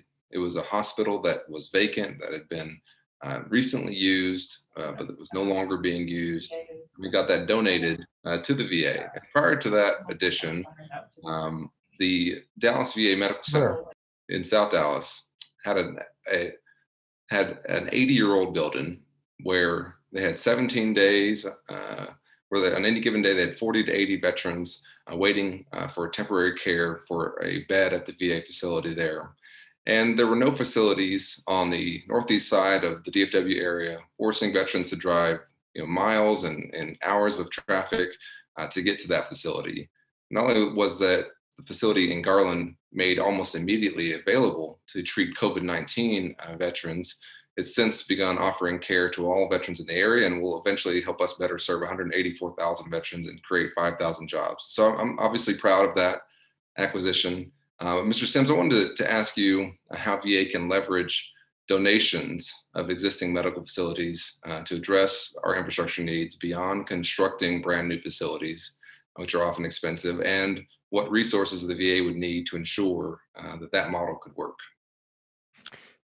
Thank you, Congressman, for that question. That's a great example of a unique opportunity that presented itself, and VA was able to take advantage of that Garland facility, actually multiple facilities, multiple buildings as part of that. So let me talk a little bit about one of the unique authorities that we have, which is the Chip-In Act, which is a donation ability for VA to partner with third parties that are going to ultimately donate a usable facility, including any of the improvements and the underlying land, to VA. VA does have the ability to contribute funding to those. Those are not always brand new facilities. So we've done one chip-in example in Omaha, and that Omaha facility was completed. It was constructed by the third party and donated to VA last year. So we've completed that one. And in last year, 2021's budget request, we asked for additional funding for a Tulsa project that is underway and going to be completed under the chip-in authority. So in cases like that, the ultimate facilities are donated to VA. In the case of Tulsa, it's a partnership with the university, with the city of Tulsa, and with a nonprofit who's leading the development effort there. But it's a refurbishment of an existing facility. So it isn't a brand new facility. It is a recapitalization of that facility, but it isn't necessarily a new facility. So chip-in is one of the ways we've been successful. It's only a couple of examples, but it is another way. We do have the ability to accept straight donations. In the case of the Garland example, that was not a chip-in project, that was a straight donation. Unfortunately, we have not found too many people willing to actually donate large facilities, but we do have the authority to do that as one unique way of acquiring facilities if there's an opportunity that presents itself. Okay, well, thanks, Mr. Sims. I'll just say this. I would like to see that process streamlined. It was extremely difficult to get that facility accepted. We got a lot of pushback from the national VA, even though my local VA was working very hard to have that happen. That was under a previous administration. But I want to see that process streamlined. If you have someone willing to donate a facility worth $400 million, we should be able to take it pretty easily, in my opinion. The next thing I'll just say is that, VA facilities, just like anyone, are vulnerable to natural disasters. In February, Texas had a terrible winter storm that y'all might have seen. And we had a number of shutdowns of our facilities. That led to power outages, burst pipes, and interruptions of every Texan's lives, of course. But the Fort Worth VA clinic faced burst pipes and flooding of 2 floors. And despite the hard work of the VA staff, the clinic was forced to remain closed until mid-April. Now, I know these types of weather interruptions are only going to increase with the impacts of climate change. So I just wanted to ask how the VA can protect against these natural disasters, how we can harden our facilities, and what the American Jobs Plan would do to help you deal with those kinds of crises. Great question. So we are focusing on what I'll call climate adaptation and resiliency. So that's really where we're looking at what impact those weather type events could have on our facilities and operations. So what impacts can we plan for and what can't we plan for? We're also cognizant of the fact that we don't want to over design in some of these cases. The events in Texas with the temperatures and the pipes burst, we can't over design and therefore drive up the cost of these facilities too much. But we are working on the adaptation, both from weather as well as sea level rise being another example. We've got facilities in floodplains that we are looking at and how we can use adaptation and resiliency. The example you gave is one where leased facility, so not a VA-owned facility, had much more challenges in getting back operational than the actual medical centers. So we do clearly have better resiliency standards in the owned facilities, but we are looking at that broadly as we adopt the climate change action plan required under Executive Order 14008. Yeah, that's a good point. That was not our facility. That was a lease facility. And I've talked to our folks. I know that that's why we weren't able to have a backup in place and all of the issues. But with that, thank you, Mr. Chairman, for your indulgence. I know I went over. I'll yield back. All right. Thank you, Mr. Allred. Why don't we, I will now call upon and recognize Representative Slotkin from the state of Michigan. Great. Thank you, Mr. Chairman, and welcome to our witnesses. I wanted to take a little bit of a stand back strategic sort of line of questioning on the Air Commission, which is I'm concerned that we're about to make a bunch of decisions, really consequential decisions across the country on data that predates COVID. And, COVID had this massive once in a generation impact on our healthcare system. It had a massive impact on VA health. I was just at our Lansing community-based outreach center a couple of weeks ago, and what they have done with telehealth is really phenomenal. And I just, from what we heard from the veterans who were there, from the doctors, nurses, it's like, we're not just swinging back to kind of the old way. We're going to try and hopefully, I think at the local level, take some of those good lessons.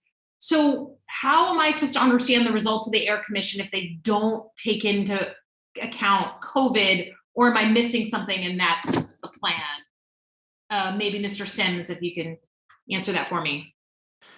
Thank you. A very complex question. So let's start with, I think it's true that there are some impacts of COVID when it relates to facilities that we have learned. Things like the ability to manage the airflow in facilities became critically important during COVID. Some facilities had the right HVAC systems and air filtration in place to manage it, others did not. The patient flow in emergency rooms was an area that we saw that if you didn't have the right setup, patient flow in and out of emergency rooms was extremely difficult to manage. So there are lessons learned that have been taken from COVID. With that said, you're exactly right. There are clearly trends in the delivery modalities that veterans prefer that were forced one direction. So they went to a virtual only environment because they could not get to the VA. We are still waiting to see how that looks post-COVID. So that is a fair example that is not going to be baked into the AIR recommendations today, but keep in mind the AIR Commission will be debating for approximately a year in next year, where we're hoping to see some of those trends before final recommendations and decisions are made to be able to work that in. Okay, I would say it's pretty darn important, I think, to have a once in a generation pandemic, and the lessons learned, particularly on telehealth, factored in somewhere. But with that, can you, and sorry if I've missed it, can you give me the official VA opinion on the timing of the AIR report and its implementation? What is the official position? You support it? You are ready to execute? Just what's the official VA position on that? So at this point, we are following the statute as passed. There are timelines set up in the statute. The most current one that will be coming out, and someone may have mentioned it earlier, but the publication of the Section 203 criteria is on target for by the 31st. So by the 1st of next week, we are looking at publishing that criteria according to statute.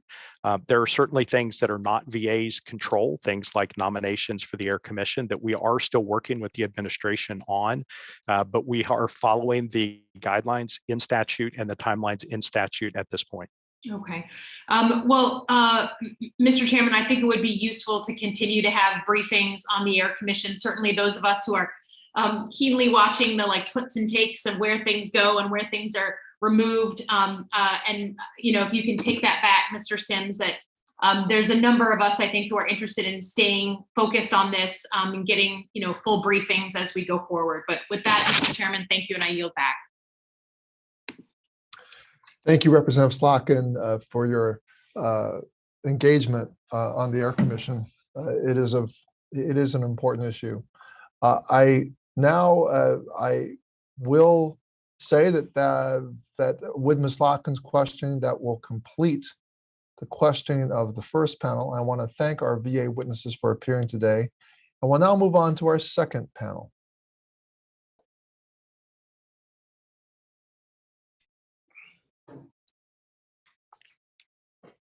Mr. Mervan, everyone's dying to know whether you have Mr. Visklowski somewhere in your office, because we could have swore we saw him sit in your chair as you were. Yes, it was a very quick sighting, Chairman Takano, and all he wanted to do was take a look at the modern technology of how the committee hearings are being advanced. So you are correct. You did have a very quick sighting, and he didn't realize the camera was on, but Congressman Visklowski wanted to say hello to all of you. Well, we all say hello back. Yes. Yes. He was astonished on how things have advanced technology-wise. Oh, he's only been gone for a year. But anyway. Correct. He just wanted to see how the committee hearings were running, and he sat just very quickly. Okay, well, wonderful. I now call up and recognize our second panel. First, I want to announce that the Honorable Anthony Principi, former Secretary of Veterans Affairs from 2001 to 2005, is with us today. We're also joined by Mr. Philip Longman, author of Best Care Anywhere: Why VA Healthcare is Better Than Yours. Appearing on behalf of the Independent Budget Veteran Service Organizations, we have Mr. Patrick Murray, Director of the National Legislative Service, Veterans of Foreign Wars, accompanied by Ms. Joy Elam, National Legislative Director, Disabled American Veterans, and Mr. Morgan Brown, Legislative Director, Paralyzed Veterans of America. And we also have with us Mr. Bruce Carruthers from the steering committee. He's the steering committee member of Save Our VA. Mr. Principi, you are recognized for 5 minutes for your testimony. Thank you, Chairman Takano, Ranking Member Bost, and members of the committee. It is indeed a privilege to appear before this committee. 4 years ago, I testified before this committee about the need for VA's medical infrastructure to keep pace with the transformation of VA medicine. That hearing and the work of your committee and your counterparts in the Senate helped lead to the Mission Act, which was signed into law with overwhelming bipartisan support, a law that included the establishment of a VA Asset and Infrastructure Review Commission. I commend the committee for this accomplishment. Mr. Chairman, Mr. Boss, and members of the committee, VA's healthcare system is a critical and vital national resource. The department's partnership with America's medical schools revolutionized academic medicine and dramatically improved quality of care in VA medical centers across the nation. VA research teams have participated in hundreds of important advances in medicine, such as the development of the CAT scan. They have created improved artificial limbs, such as the Seattle foot, and were instrumental in finding a cure for tuberculosis and improving lives of many with Parkinson's disease. They developed the first nicotine patch, improved the value of low-dose aspirin therapy in preventing heart attacks. And for critically wounded veterans of Iraq and Afghanistan, VA developed a national system of polytrauma centers to address the devastating injuries many have suffered. VA system is especially valuable because it is able to provide specialized care for the unique medical issues veterans face, such as prosthetic care, spinal cord injury, TBI, and mental health care. And VA welcomes all veterans, whatever their background. Here's an example. When New York City was hit hard and early by the AIDS epidemic, the VA hospitals in the metropolitan area were not spared. One of the very first cases of AIDS was seen in 1979 at the VA Medical Center in Manhattan, 4 years before the virus that caused the disease was discovered. I saw firsthand how the people at the Manhattan VA and VAs across the nation pulled together in support of a group in that group's time of need. That same spirit of inclusion it guides VA's often commended response to the COVID-19 pandemic. Having had the privilege to serve as Deputy Secretary of VA during the senior President Bush administration, as Secretary for 4 years for President George W. Bush, I have a keen appreciation and respect for VA's healthcare system. It has done wonderful things for our veterans, our country, and the world. The community care program the Mission Act authorized was designed to meet the healthcare needs of today's veterans when VA cannot do so. What it does not and should not do is replace VA's patient care infrastructure with private care providers. We must do everything in our power to ensure VA healthcare remains a vibrant system in terms of its infrastructure, its people, and technologies. To keep VA's healthcare system dynamic, though, the department must continue to conform to the changes that have taken place in healthcare delivery in the United States and to the changing demographics of the veteran population. I don't believe the system can stay static. If it does, I fear it will perish.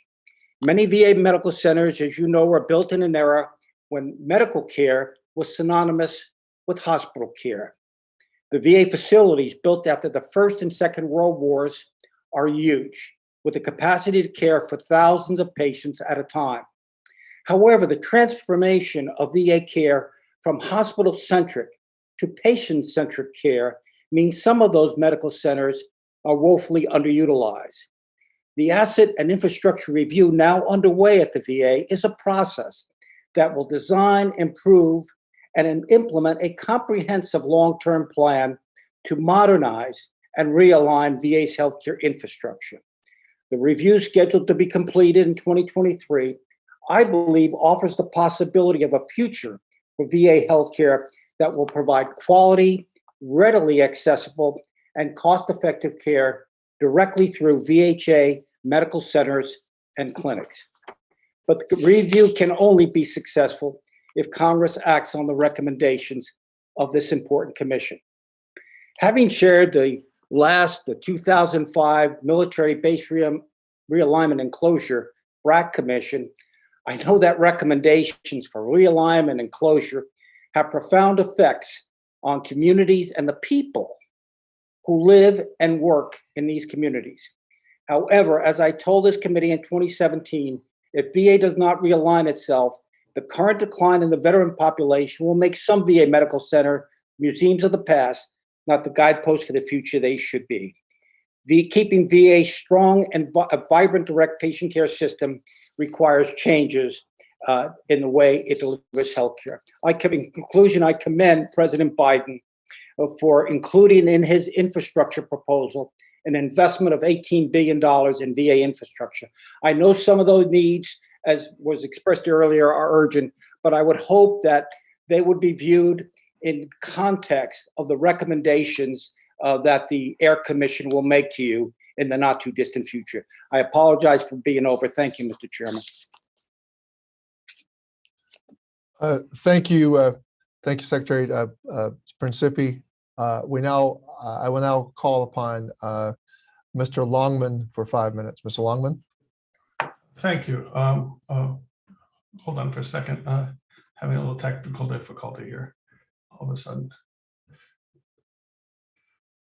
Thank you, Chairman Takano and Ranking Member Bost and other members of the committee. And thank you for your invitation to testify for this important topic. My name is Phil Longman, and I'm currently the Policy Director at the Open Markets Institute, where I focus on the growing problem of corporate monopoly in the healthcare sector. I'm also a senior editor at the Washington Monthly and serve on the advisory board of the Veterans Healthcare Policy Institute.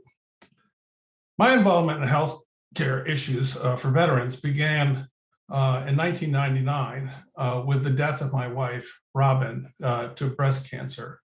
I never blamed her doctors for her demise, but the chaotic and poorly coordinated care that we experienced at one very prestigious academic medical center here in the nation's capital set me on a journey. I wanted to find out who might have ideas for improving the safety and quality of American healthcare. I wrote up the surprising results of my research in a book called Best Care Anywhere. In it, I described how a large and growing peer-reviewed literature showed that on metric after metric, the much maligned Veterans Health Administration had been outperforming the rest of the US healthcare system. The book, which is now in its third edition, led to my being appointed in 2015 to serve on the Commission on Care. This commission was charged by Congress and the White House with developing a strategic plan for the future of VA healthcare. Based on this background, I would like to offer the committee some following observations. First, in dealing with the VA, don't forget to ask the compared to what question. You all remember in 2014, the VA suffered enormous reputational damage following damning national headlines about unacceptable wait times at some VA facilities.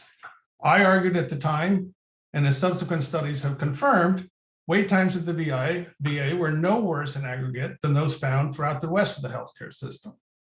Since then, research shows that in 3 out of 4 specialties evaluated, access to care at the VA now surpasses access to the VA in the private sector. Yet perversely, many people are still under the impression that we need to privatize and outsource more VA healthcare because otherwise veterans will have to wait too long for treatment. Second, beware false thrift.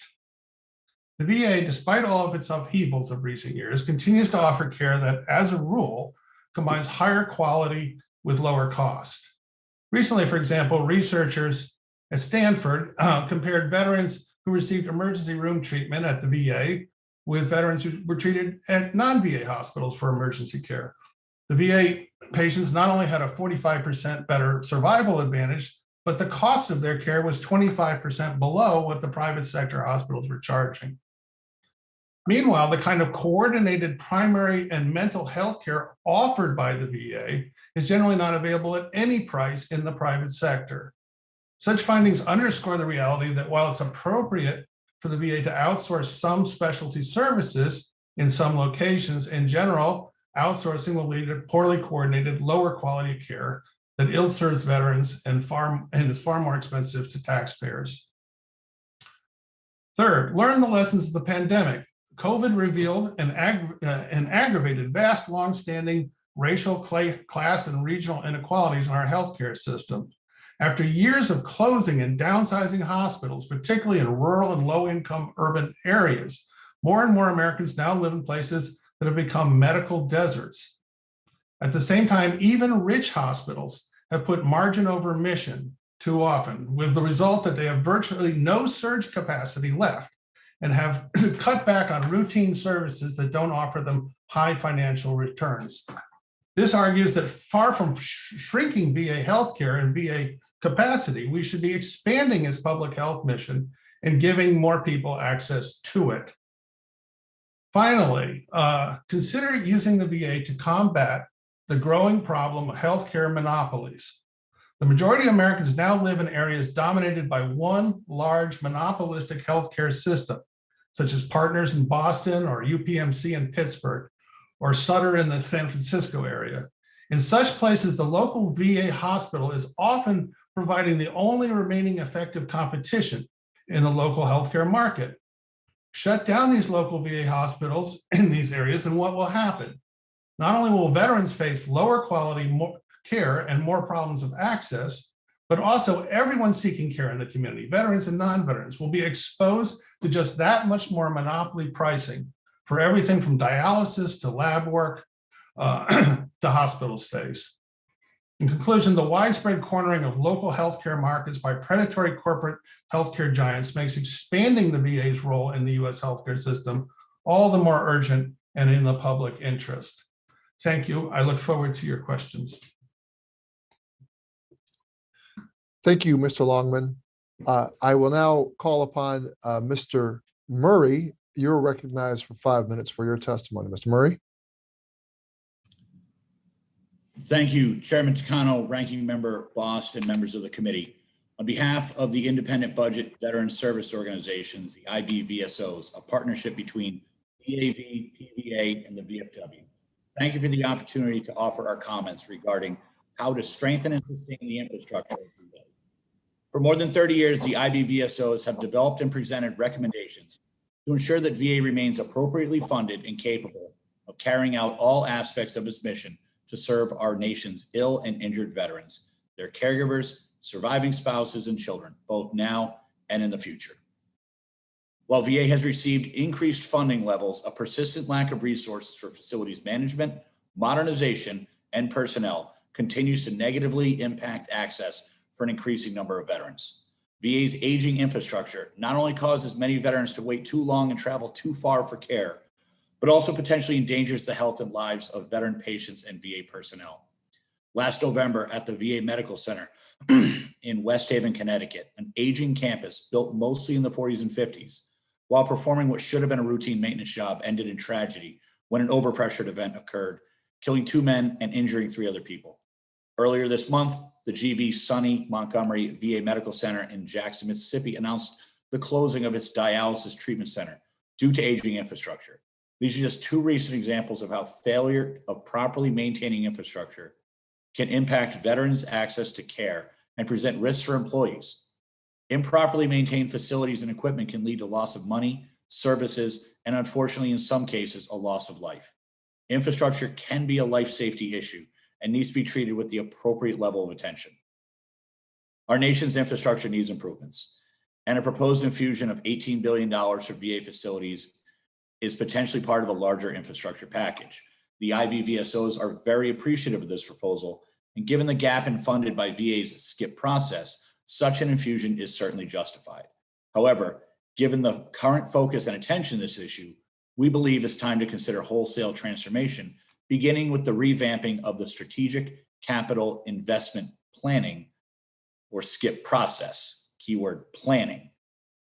While VA's SCIP list contains all of VA's major and minor construction, non-recurring maintenance, and leasing projects, VA's budget requests regularly fail to request the full SCIP funding estimates or priorities. The SCIP process does not provide a chronological list of anticipated repairs, renovations, and replacement of facilities. At best, SCIP provides non-binding suggestions to the VA budget process, which are regularly bypassed, resulting in an ever-increasing backlog of overdue maintenance and construction projects.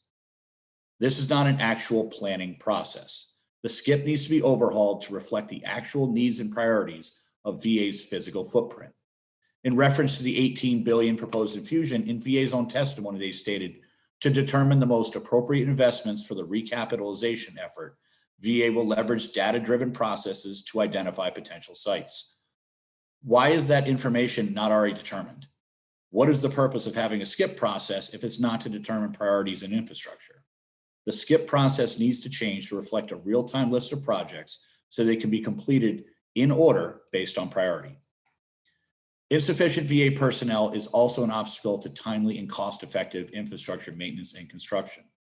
The IBVSOs recommend that VA increase its internal capacity to plan and manage infrastructure and construction projects by hiring additional personnel with subject matter expertise in the Office of Construction and Facilities Management within each VISN and at every VA medical center. Congress should also consider utilizing the Army Corps of Engineers to manage some or all of VA's major construction projects, as well as private sector construction management services to increase timeliness and cost effectiveness. Although personnel are not normally considered to be part of an organization's infrastructure, the lack of sufficient competent professionals to run and maintain an organization certainly limits its capabilities. For example, if there is an insufficient number of health providers, it decreases the VA's ability to meet veterans' demand for care in a timely manner. Likewise, insufficient nursing staff levels reduces the number of available beds and hinders their ability to provide care for patients. Filling vacant positions is critical to ensuring that veterans can receive VA-provided care in a timely manner. Therefore, VA must request and Congress must provide sufficient authorities and funding to fully staff VA in order to eliminate gaps in healthcare employees. Chairman Takano, Ranking Member Boss, this concludes our testimony, and we'd be pleased to respond to any questions you or the members of the committee may have. Thank you, Mr. Murray. I will now recognize and call on Mr. Carruthers for 5 minutes.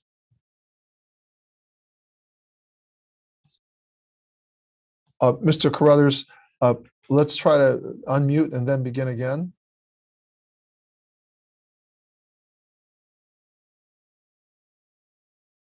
There you were. All right, go ahead, begin. Good afternoon, Chairman Takano, Ranking Member Bost, and distinguished members of the committee. I'm a service-connected Vietnam veteran and a retired VA employee. I'm here on behalf of Veterans for Peace, Save Our VA national campaign. Like the vast majority of veterans, our members trust the care they receive from the VA. They support a robust, fully funded, and fully staffed VA. We are invited here today to discuss physical infrastructure, human resources, and systems of support. The facilities of the Veterans Health Administration are in need of repair, upgrading, and expansion. We cannot, however, define infrastructure simply as a physical plant. For a medical entity to provide high-quality care, it must be properly configured, well-maintained, fully staffed, and supported by proper systems. The average age of VA buildings is 60 years, and 69% of its main hospitals are at least 50 years old. Some are in good shape, but the fundamental issue is that even if they are maintained, the buildings are not designed to deliver modern health care. Many cannot accommodate treatment modalities and technologies developed since they were built. In FY 18 and 19, Congress approved a combined $4 billion for VA construction. However, VA estimates it requires between 49 and 59 billion to bring online any new or expanded facilities, and that it would cost $22 billion to address poor or failing conditions at existing sites. Compounding the issue of outdated facilities, VHA currently reports 37,000 vacant positions. Some 28,000 of these are listed as unfunded. It is not clear from the definition provided if the medical centers have the resources to fill these vacancies. The VA Inspector General reports that in FY 2020, there were severe vacancies in medical officers and nurses, and this has been the case since 2014. Shortages also exist in other crucial occupations such as medical technologists, diagnostic radiologic technologists, and human resource management. The IGA was particularly concerned with HR as these positions are critical to filling vacancies. An unknown factor that is not addressed in the IG findings is the staffing level that is actually necessary for VHA to meet its mission, including the additional demands put on VA by legislative and executive action, as well as the impact of the COVID-19 pandemic. It is likely that the number of required positions compared to authorized FTE is higher than the 37,000 cited. An updated and expanding VHA infrastructure that is fully staffed requires systems of support. Modern medicine increasingly relies on computer-assisted programs for diagnosis and test results, and an integrated medical record and telemedicine. VHA is a leader in telemedicine field now, and it's poised to take its contact centers to a new level that will allow veterans to call in and be referred for a telehealth visit or same-day access visit. This will create a one-stop model. This initiative is much more sophisticated than anything in the private sector. This and other such initiatives should be supported. There are strong voices that claim infrastructure is solely a brick and mortar issue. To be effective, however, a medical infrastructure program must include personnel and support systems. If VHA is not properly configured, fully staffed, and supported, it cannot accomplish its four missions: healthcare, education, research, and national preparedness. Diverting veterans to the private sector and the community program is not a viable option. There is already a shortage of physicians and is projected to grow over the next decade.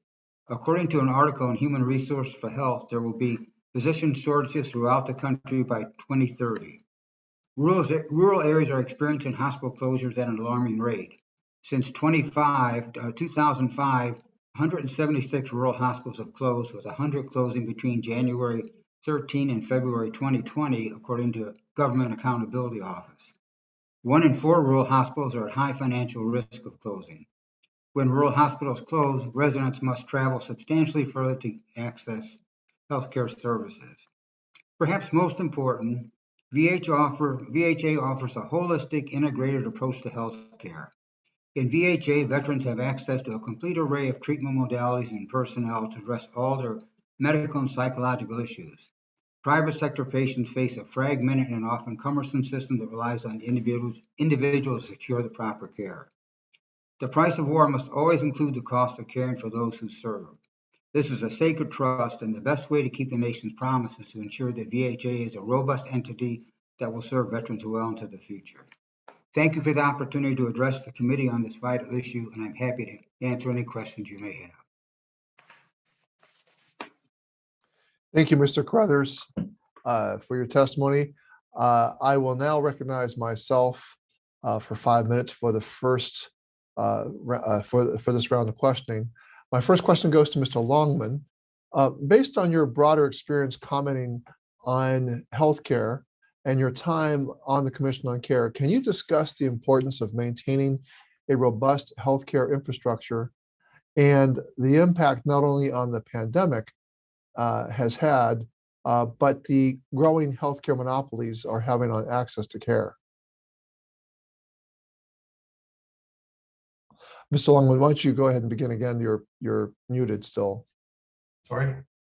Yes, thank you for that question. I do think it's very important as we consider VA infrastructure planning, and by extension, the strategic future of the VA, that we have an integrated vision of how the VA interacts and connects with the larger healthcare system. So as I said in my earlier remarks, the larger healthcare system out there, as all of us who are in it kind of know, is rapidly consolidating into very powerful local monopolies. There's a vast literature showing that this high degree of corporate concentration is driving healthcare costs up dramatically and lowering, importantly, options, because these profit maximizing healthcare corporations are shedding capacity in order to maximize profit. So any kind of surge capacity is gone. Any kind of service that doesn't have a high margin, like mental health services, like primary care, gets underrepresented. So around the country, we have a system where we're in crying need for more capacity, right? And yet we're at least looking at scenarios in which the VA would be radically downsizing.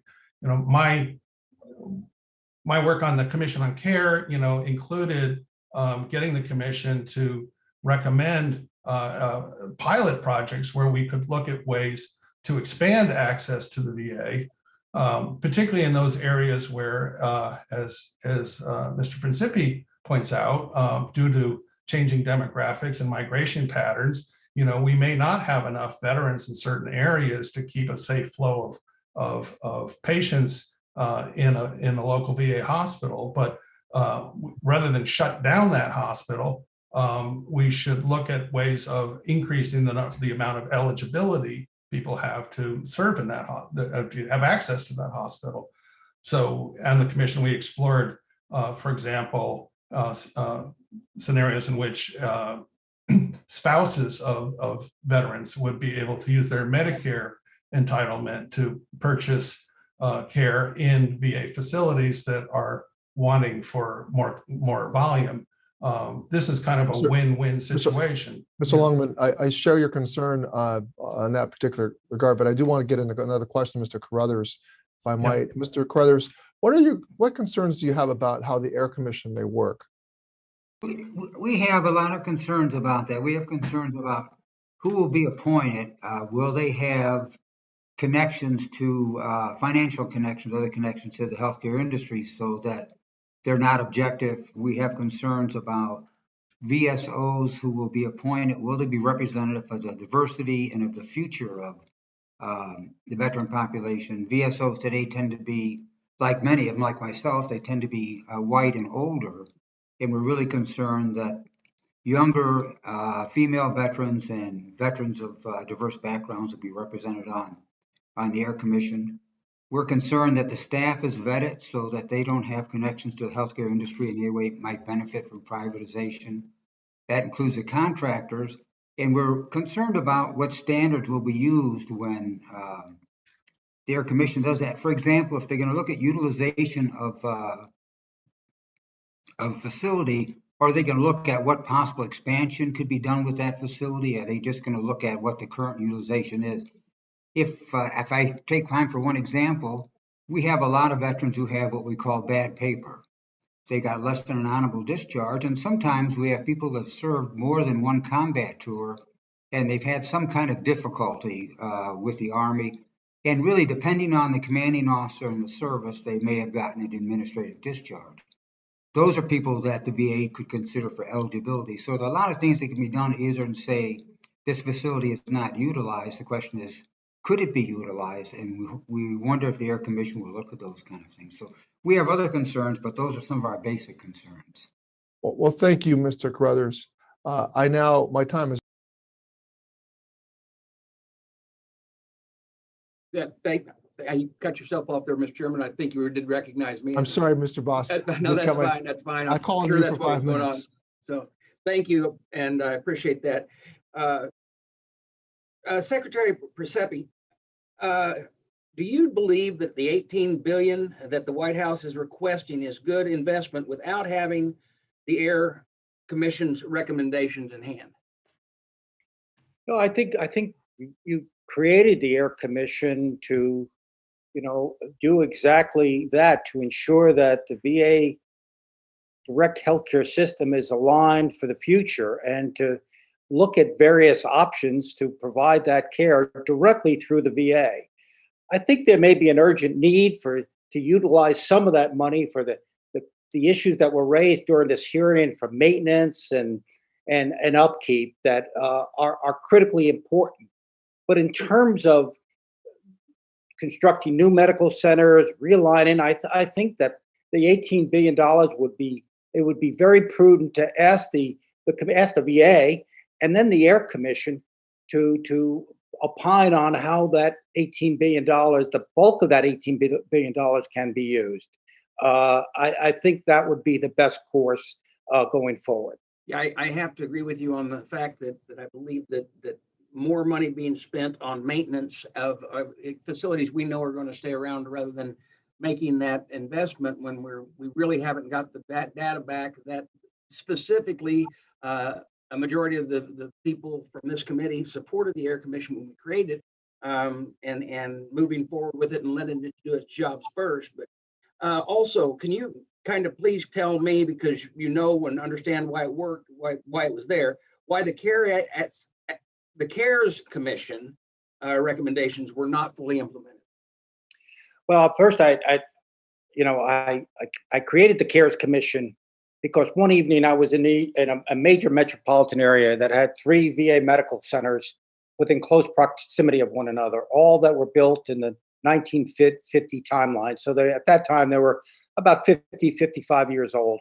They were all built to over 800 beds. So that night that I was in New York City and I looked up at a bed tower and I saw very few lights on, when I asked my staff how many patients we had in all 3 medical centers, I was told 287, 2,400 beds and 287 patients, facilities that were over 50 years old.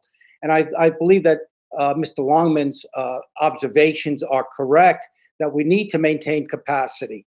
But would we be better off in some cities building a modern 21st century medical center to care for veterans and maybe dependents, as Mr. Longman indicated, rather than having 3 medical centers that are 50 or 60, now 70 years old, that have a very, very low utilization.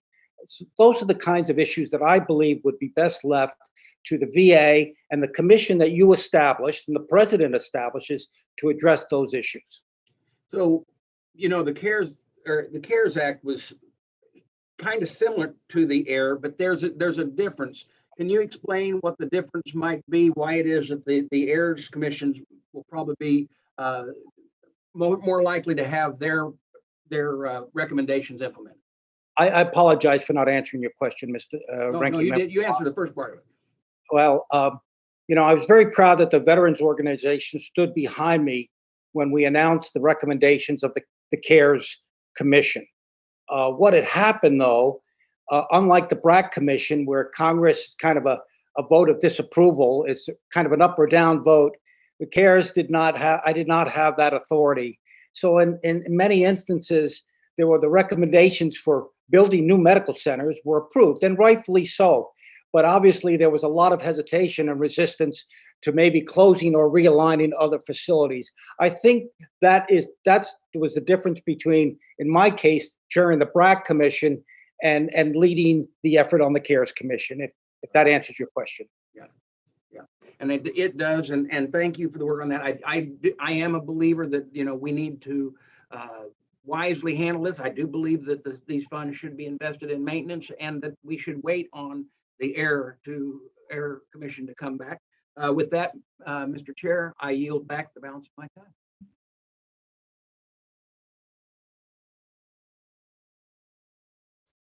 Yes, thank you, Mr. Bost, Mr. Ranking Member. I now call on Mr. Lamb, Representative Lamb, for 5 minutes. Thank you, Mr. Chairman. Mr. Principi, I just wanted to clear up a couple of things before the remainder of the hearing. On the form that you provided us before the hearing, you marked that you were an advisor. I think advisor was the word you used, to both TriWest and the PHRMA trade group. Do I have that right? That's correct. Okay. And your contention is that neither TriWest nor PHRMA have a financial interest in the subject of today's hearing? They do. That's why I listed it down on the form. They do have a interest in the subject of today's hearing. Yes. Got it. Okay, that's what I thought and wanted to ask you about, but I must have read your form a little bit differently. Just give me 1 second here to be sure that I know what I'm talking about here. Yeah, sorry. I think I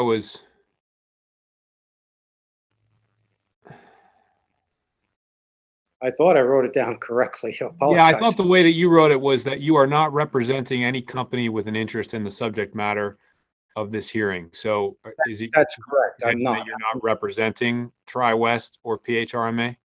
No, absolutely not. So you are an advisor to both of those groups, but you don't I- consider yourself to be representing them here today. I don't, and I think my testimony about the importance of the VA healthcare system and that it should not be privatized for community care speaks to my passion for the VA healthcare system as a direct patient care provider.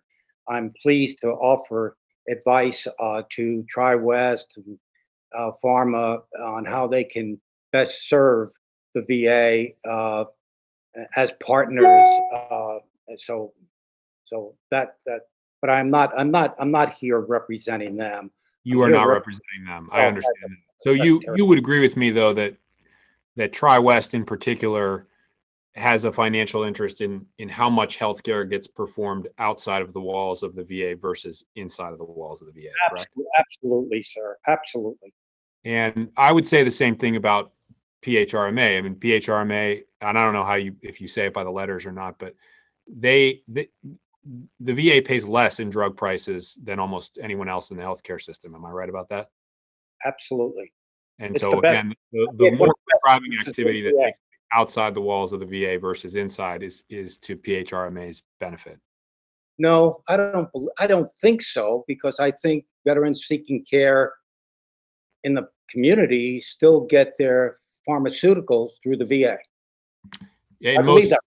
That is the ideal case. I do think there are emergency and urgent care scenarios in which it's purchased outside of the walls of the VA. But I agree with you, and that is the goal, that it stays within the VA system. Have you also participated in the BRAC process as a member of the private sector?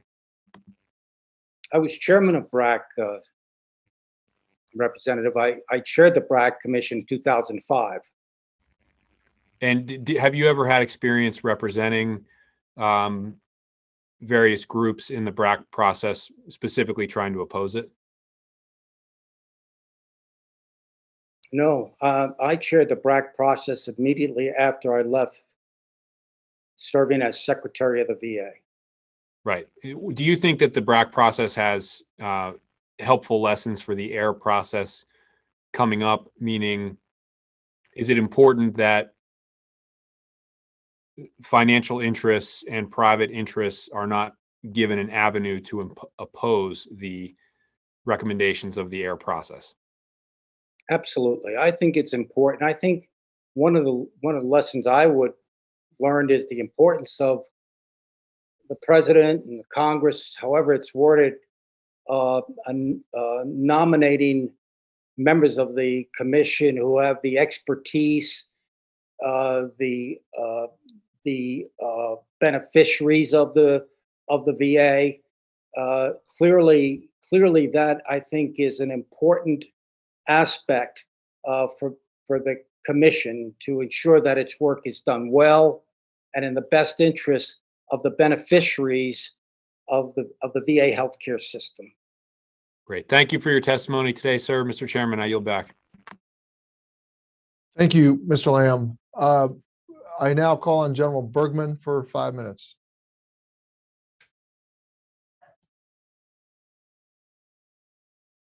Thank you, Mr. Chairman. Thanks to the panel. Thanks, everybody. I'll get right to my questions here, because A lot of good information passed. Anyone on the panel who cares to respond? How can the VA better tailor its infrastructure plans, and that's long-term infrastructure plans, to address veterans' needs in rural and remote areas?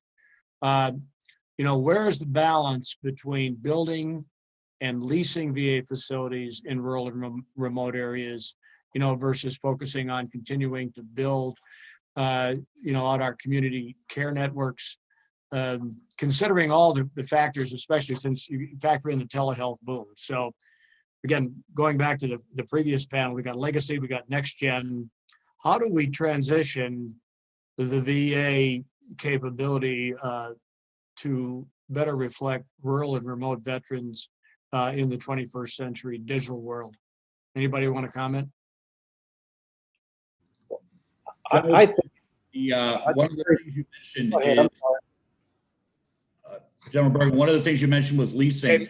As brought up in the first panel, the leasing authorities is making it more difficult to provide some of those services. So changing the leasing authority, as Ms. Brownlee mentioned, would help at least expand that option for areas across the country. That's at least maybe the first step.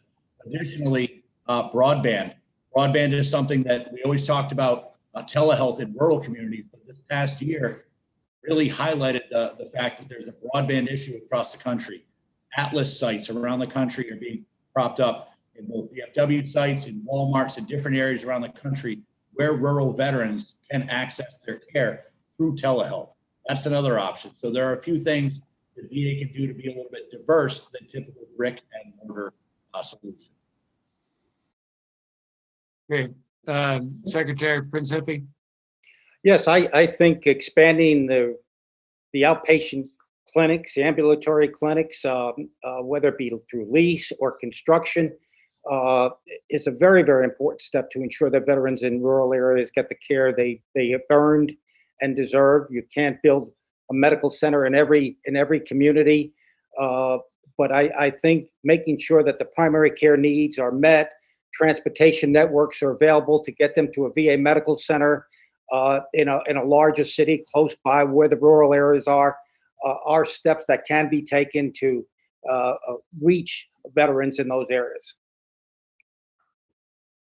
Okay, thank you. And as we know for a fact that the younger generations of veterans are going to want their health care delivered, let's say, to the at least 50% level in a different way than us older veterans, because we're used to going into clinics, we're used to going into hospitals, physicians' offices.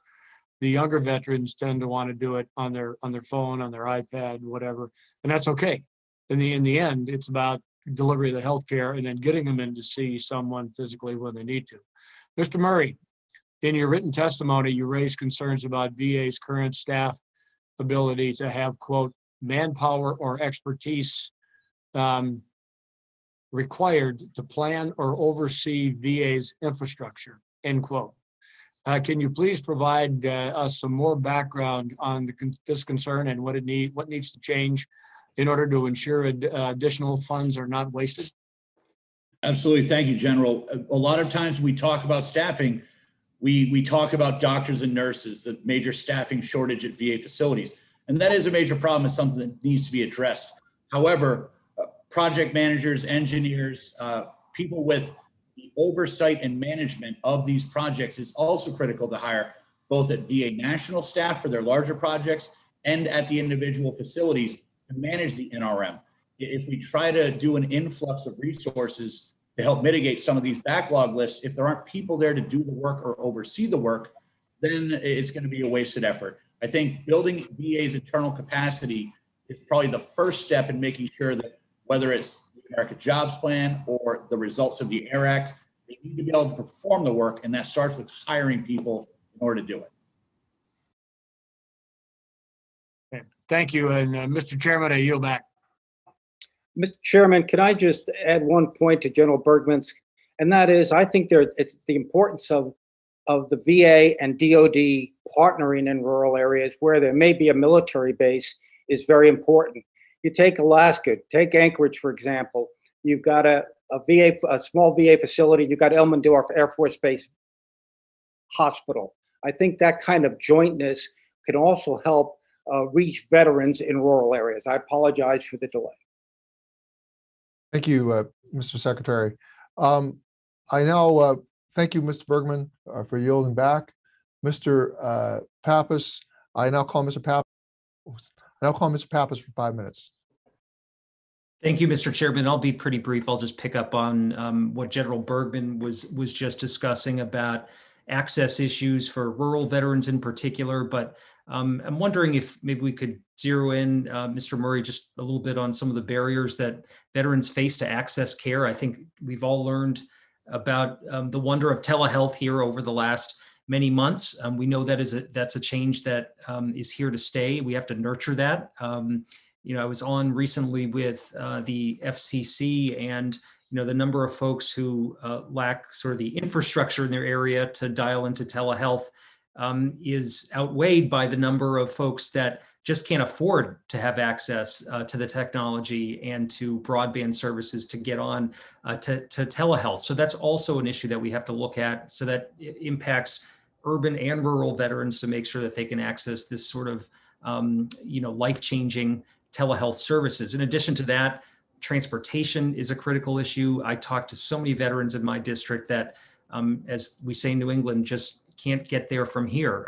There's no way to get to a CBOC or to the VA Medical Center in Manchester, where I live. Never mind get to a full service facility in a place like Boston or White River Junction, Vermont. So could you talk a little bit about how the talk about infrastructure is important, but it also intersects with these other issues that deal with the barriers that veterans face to access care? It is. Thank you, Congressman. And I grew up in Rhode Island, so I recognize that statement very well. But as you mentioned, some of the different barriers, and they do exist. Oftentimes we do say rural veterans, but barriers to care can also be socioeconomic. There's also technology barriers.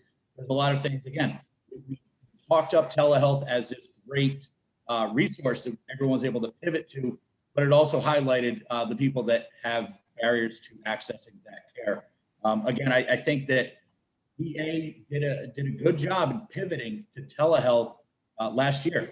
That's a tool in the toolbox that we want them to retain. We want them to keep that as a regular part of their healthcare services. Veterans across the country, anyone who can access it can benefit that, whether it's in a rural area, whether it's in a city. But there, again, is socioeconomic issues that could also affect that. So we need to look at trying to help out some of those veterans who distance isn't the only problem that's accessing care. There's also other factors. So we think there's a whole health approach to providing this care for veterans around the country, no matter who they are.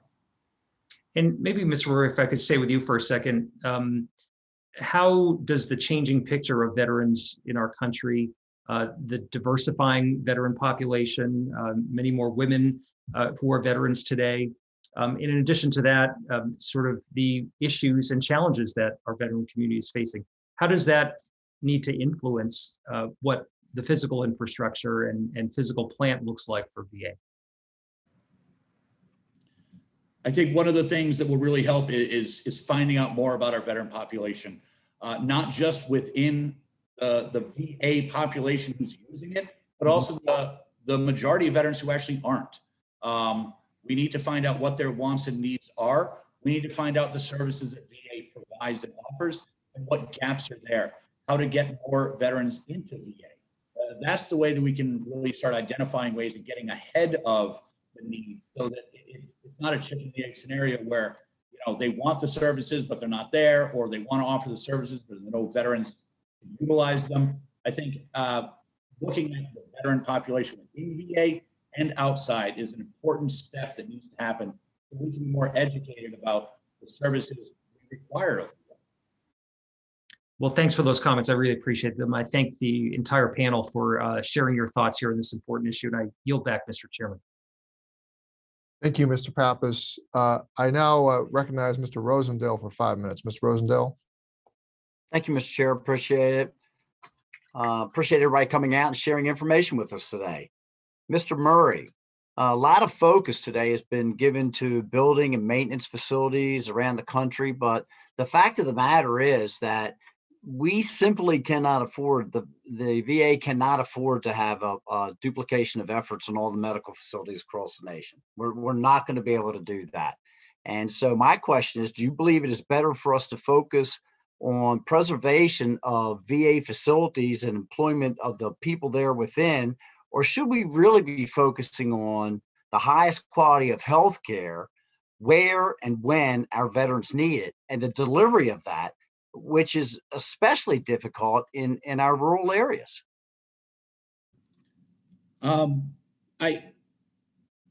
Congressman, I don't believe that those two things would be mutually exclusive. I think that we can still continue to offer high quality healthcare, but also planning for what the veterans who are currently using it need, but also making sure that, as you mentioned, we're not being duplicative. But I believe that that's why we need to know more about the VA facilities. The AIR process is incredibly important. We really need to find out what the market assessments are going to provide in terms of information. This is all information that's going to help craft the future of VA. We still also need to focus on the current needs of VA as well. As mentioned, there's an incredibly high backlog of maintenance that needs to happen right now. Some of these things are long overdue, so we think that they can happen at the same time. So let me ask you this: when we talk about that skip process for the evaluation, okay, and we were also listening to Mr. Principi talking about 600 empty beds when you've got this great big facility in New York, which is, from what I understand, not a low rent district. Okay, so we're spending an incredible amount of money there. So would it make sense to incorporate a good analysis of again, where the demand is, where our veterans' demand is, to make sure that we can deliver the highest quality healthcare to our veterans when they need it and where they need it? Agree completely. I think that's what the AIR process is going to help really craft for the future. As Secretary Principi mentioned, in the past, that's how healthcare models were designed: large facilities with expansive medical beds. That may not be the future of the VA footprint. It may be C-box, it may be super C-box, it might be medical facilities. That's why the AIR process is so important. It will help guide the pathway forward.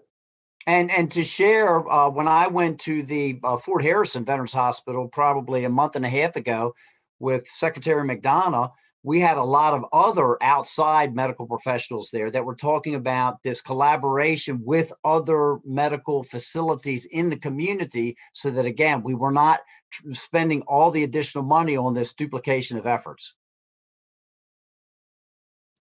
I do believe there's a healthy balance to be had there. VA has provided excellent care for the patients who utilize it.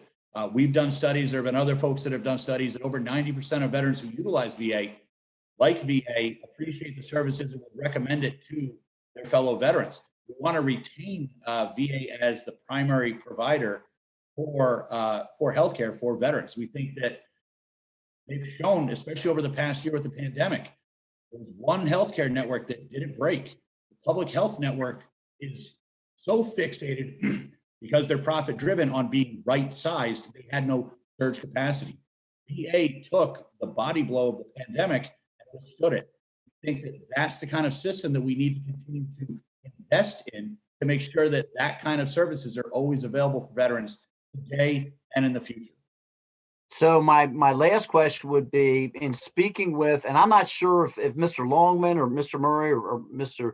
Principi, who's going to be best for this, but in speaking with the contractors over the last month and a half, commercial, residential contractors, we've seen an increase of construction costs of anywhere from 500 to 700%, and also dramatic interruptions in the supply chain for their materials. And one would certainly think that this is going to be a temporary situation. So what would be the priorities of what we want to be working on construction now, as opposed to things that we could push off until this seems to get by us? I mean, frankly, lumber costs is one prime example that have gone up tenfold. The supply chain issues are a real thing affecting America. I don't believe that we should be putting off too much, especially because there are some examples where this maintenance might be necessary, it might be life safety related issues. Those should never be pushed off and prioritized, specifically seismic related issues, especially in California where the bulk of the seismic corrections are needed. That's stuff that needs to be prioritized at all times. I do understand the issue that hopefully we start to see those prices subside, but for now, I think that I don't have a great answer. I wish we could say when it will, but there are things that cannot be pushed off. Mr. Chair, I would yield back. I see that we're over time now. Thank you so much for all the information. Thank you, Mr. Rosendale. They were good questions. I now want to call upon Mr. Mervan for 5 minutes. Mr. Mervan, go ahead. Thank you, Chairman. Secretary Principi, in your experience, which VA services most lend themselves to online access and which do not translate well? Sir, are you referring to telemedicine? What I'm referring to is anything that is online or anything that is the services available, which translate specifically well to the online platform and which do not, as far as having success rates? Well, I'm not sure I can answer the question accurately. I would think that behavioral health would lend itself to online, where veterans who are experiencing, mental health issues can speak with a provider or allied healthcare professional.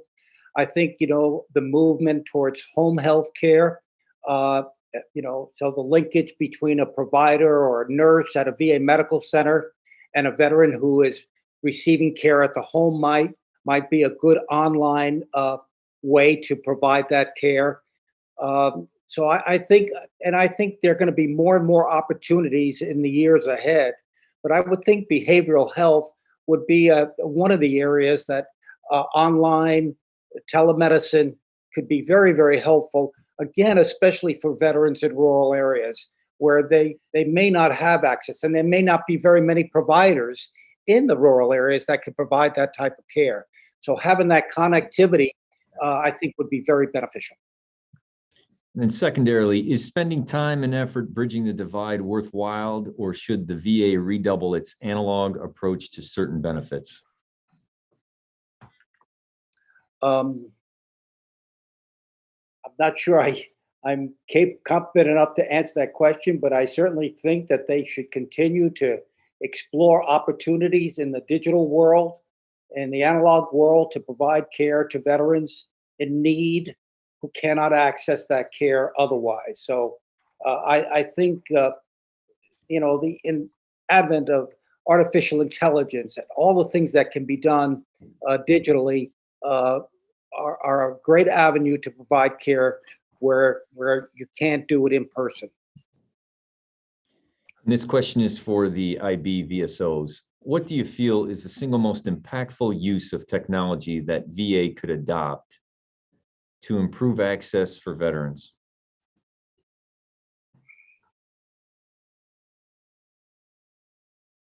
Mr. Mervan, one of the things we mentioned was Atlas.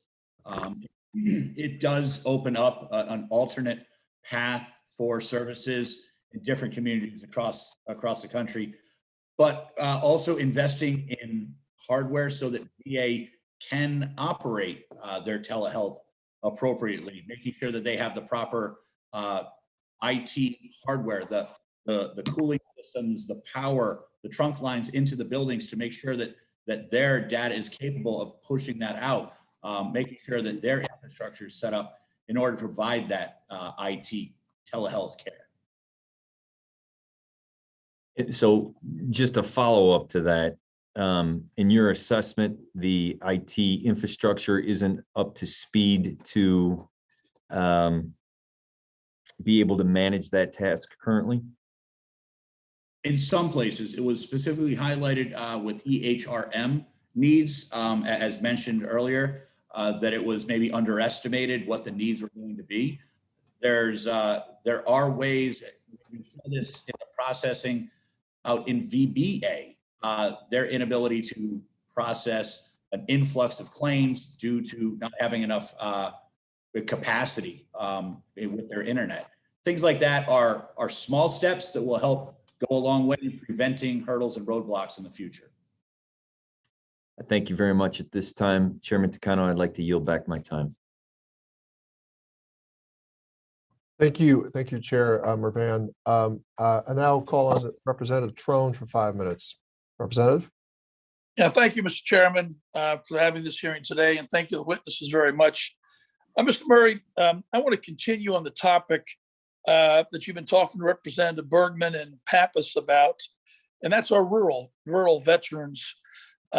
You described the importance of broadband to our rural vets, and I've talked to countless vets in my district, very rural areas, and heard same responses. Just like you to speak briefly on the importance of the flexibility for our VA providers to use telehealth, but then broadband is often a big issue. The Biden administration has laid out a plan for $100 billion investment into broadband. What would this nationwide expansion of broadband mean for the VA and your ability to reach vets in the rural areas? Thank you, Congressman. It would greatly improve access to veterans across the country.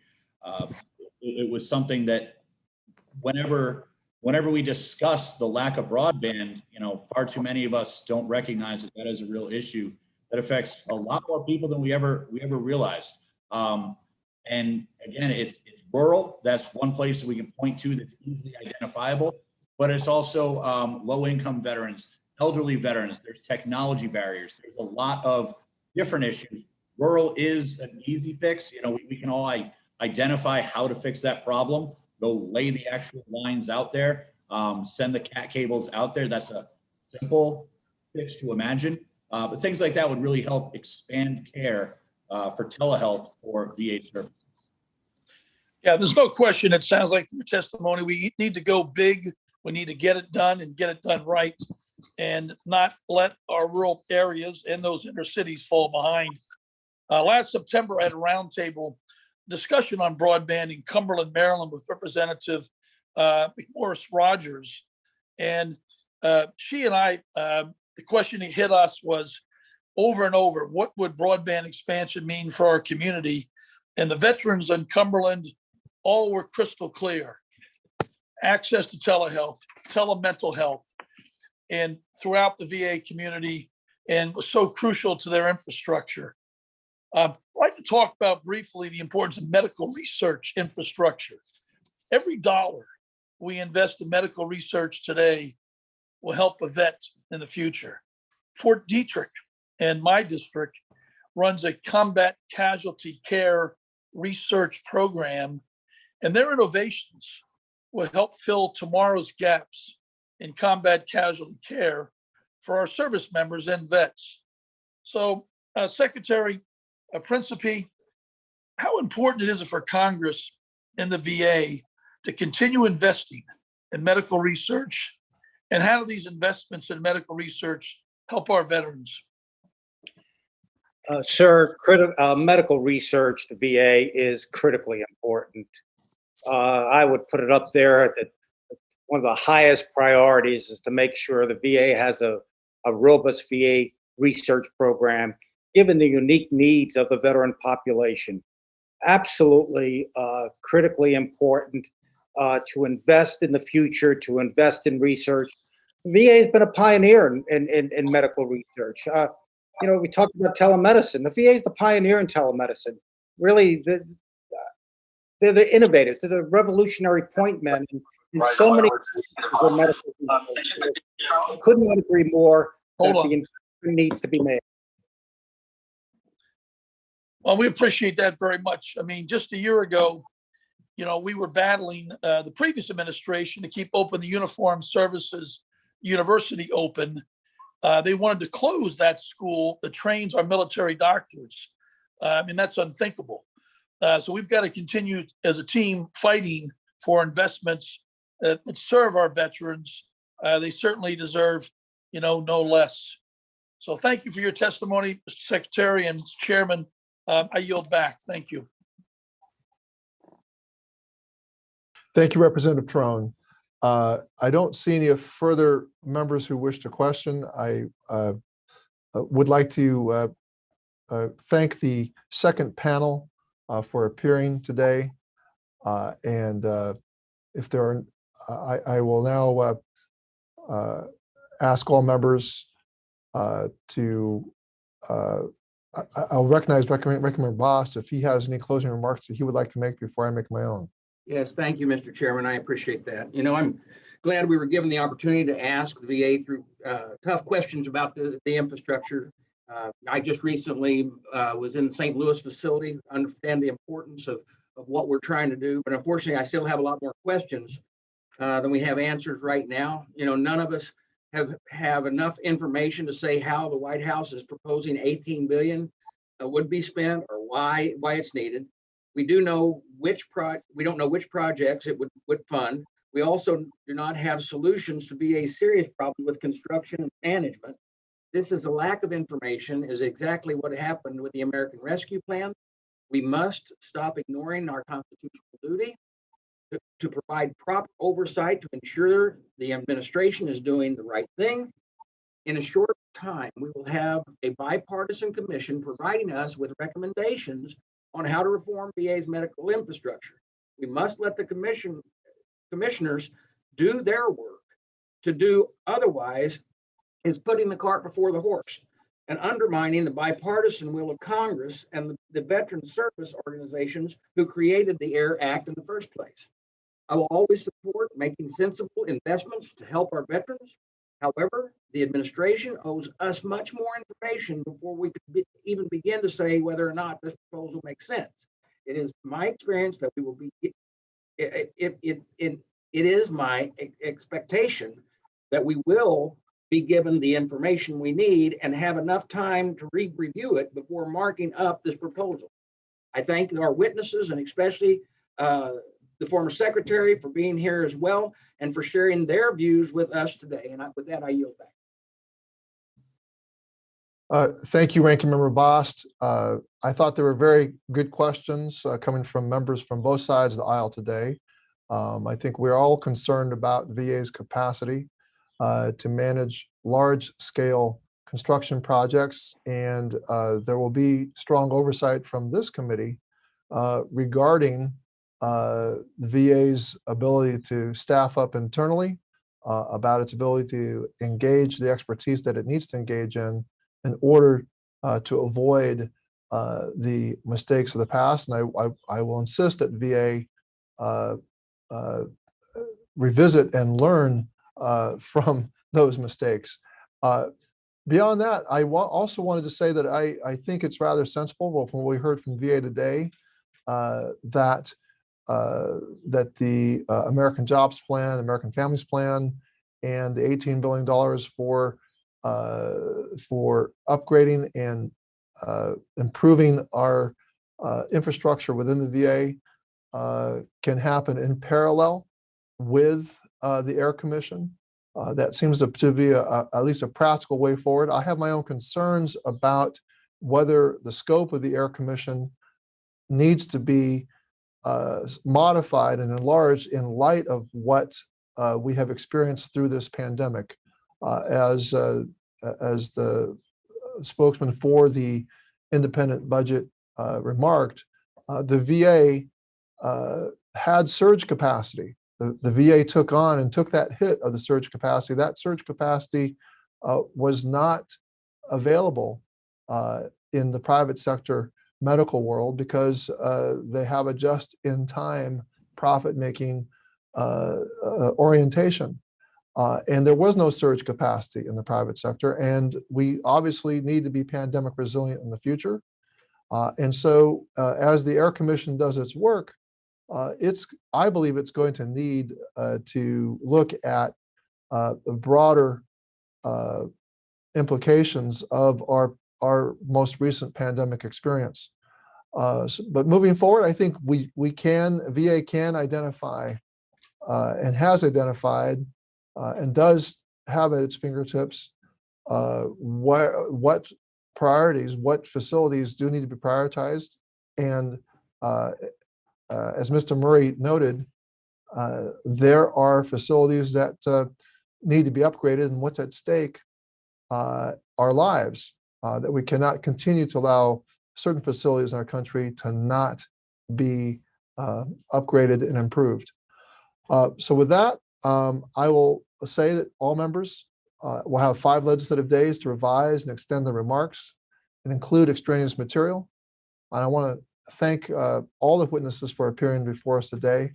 And this hearing is now adjourned.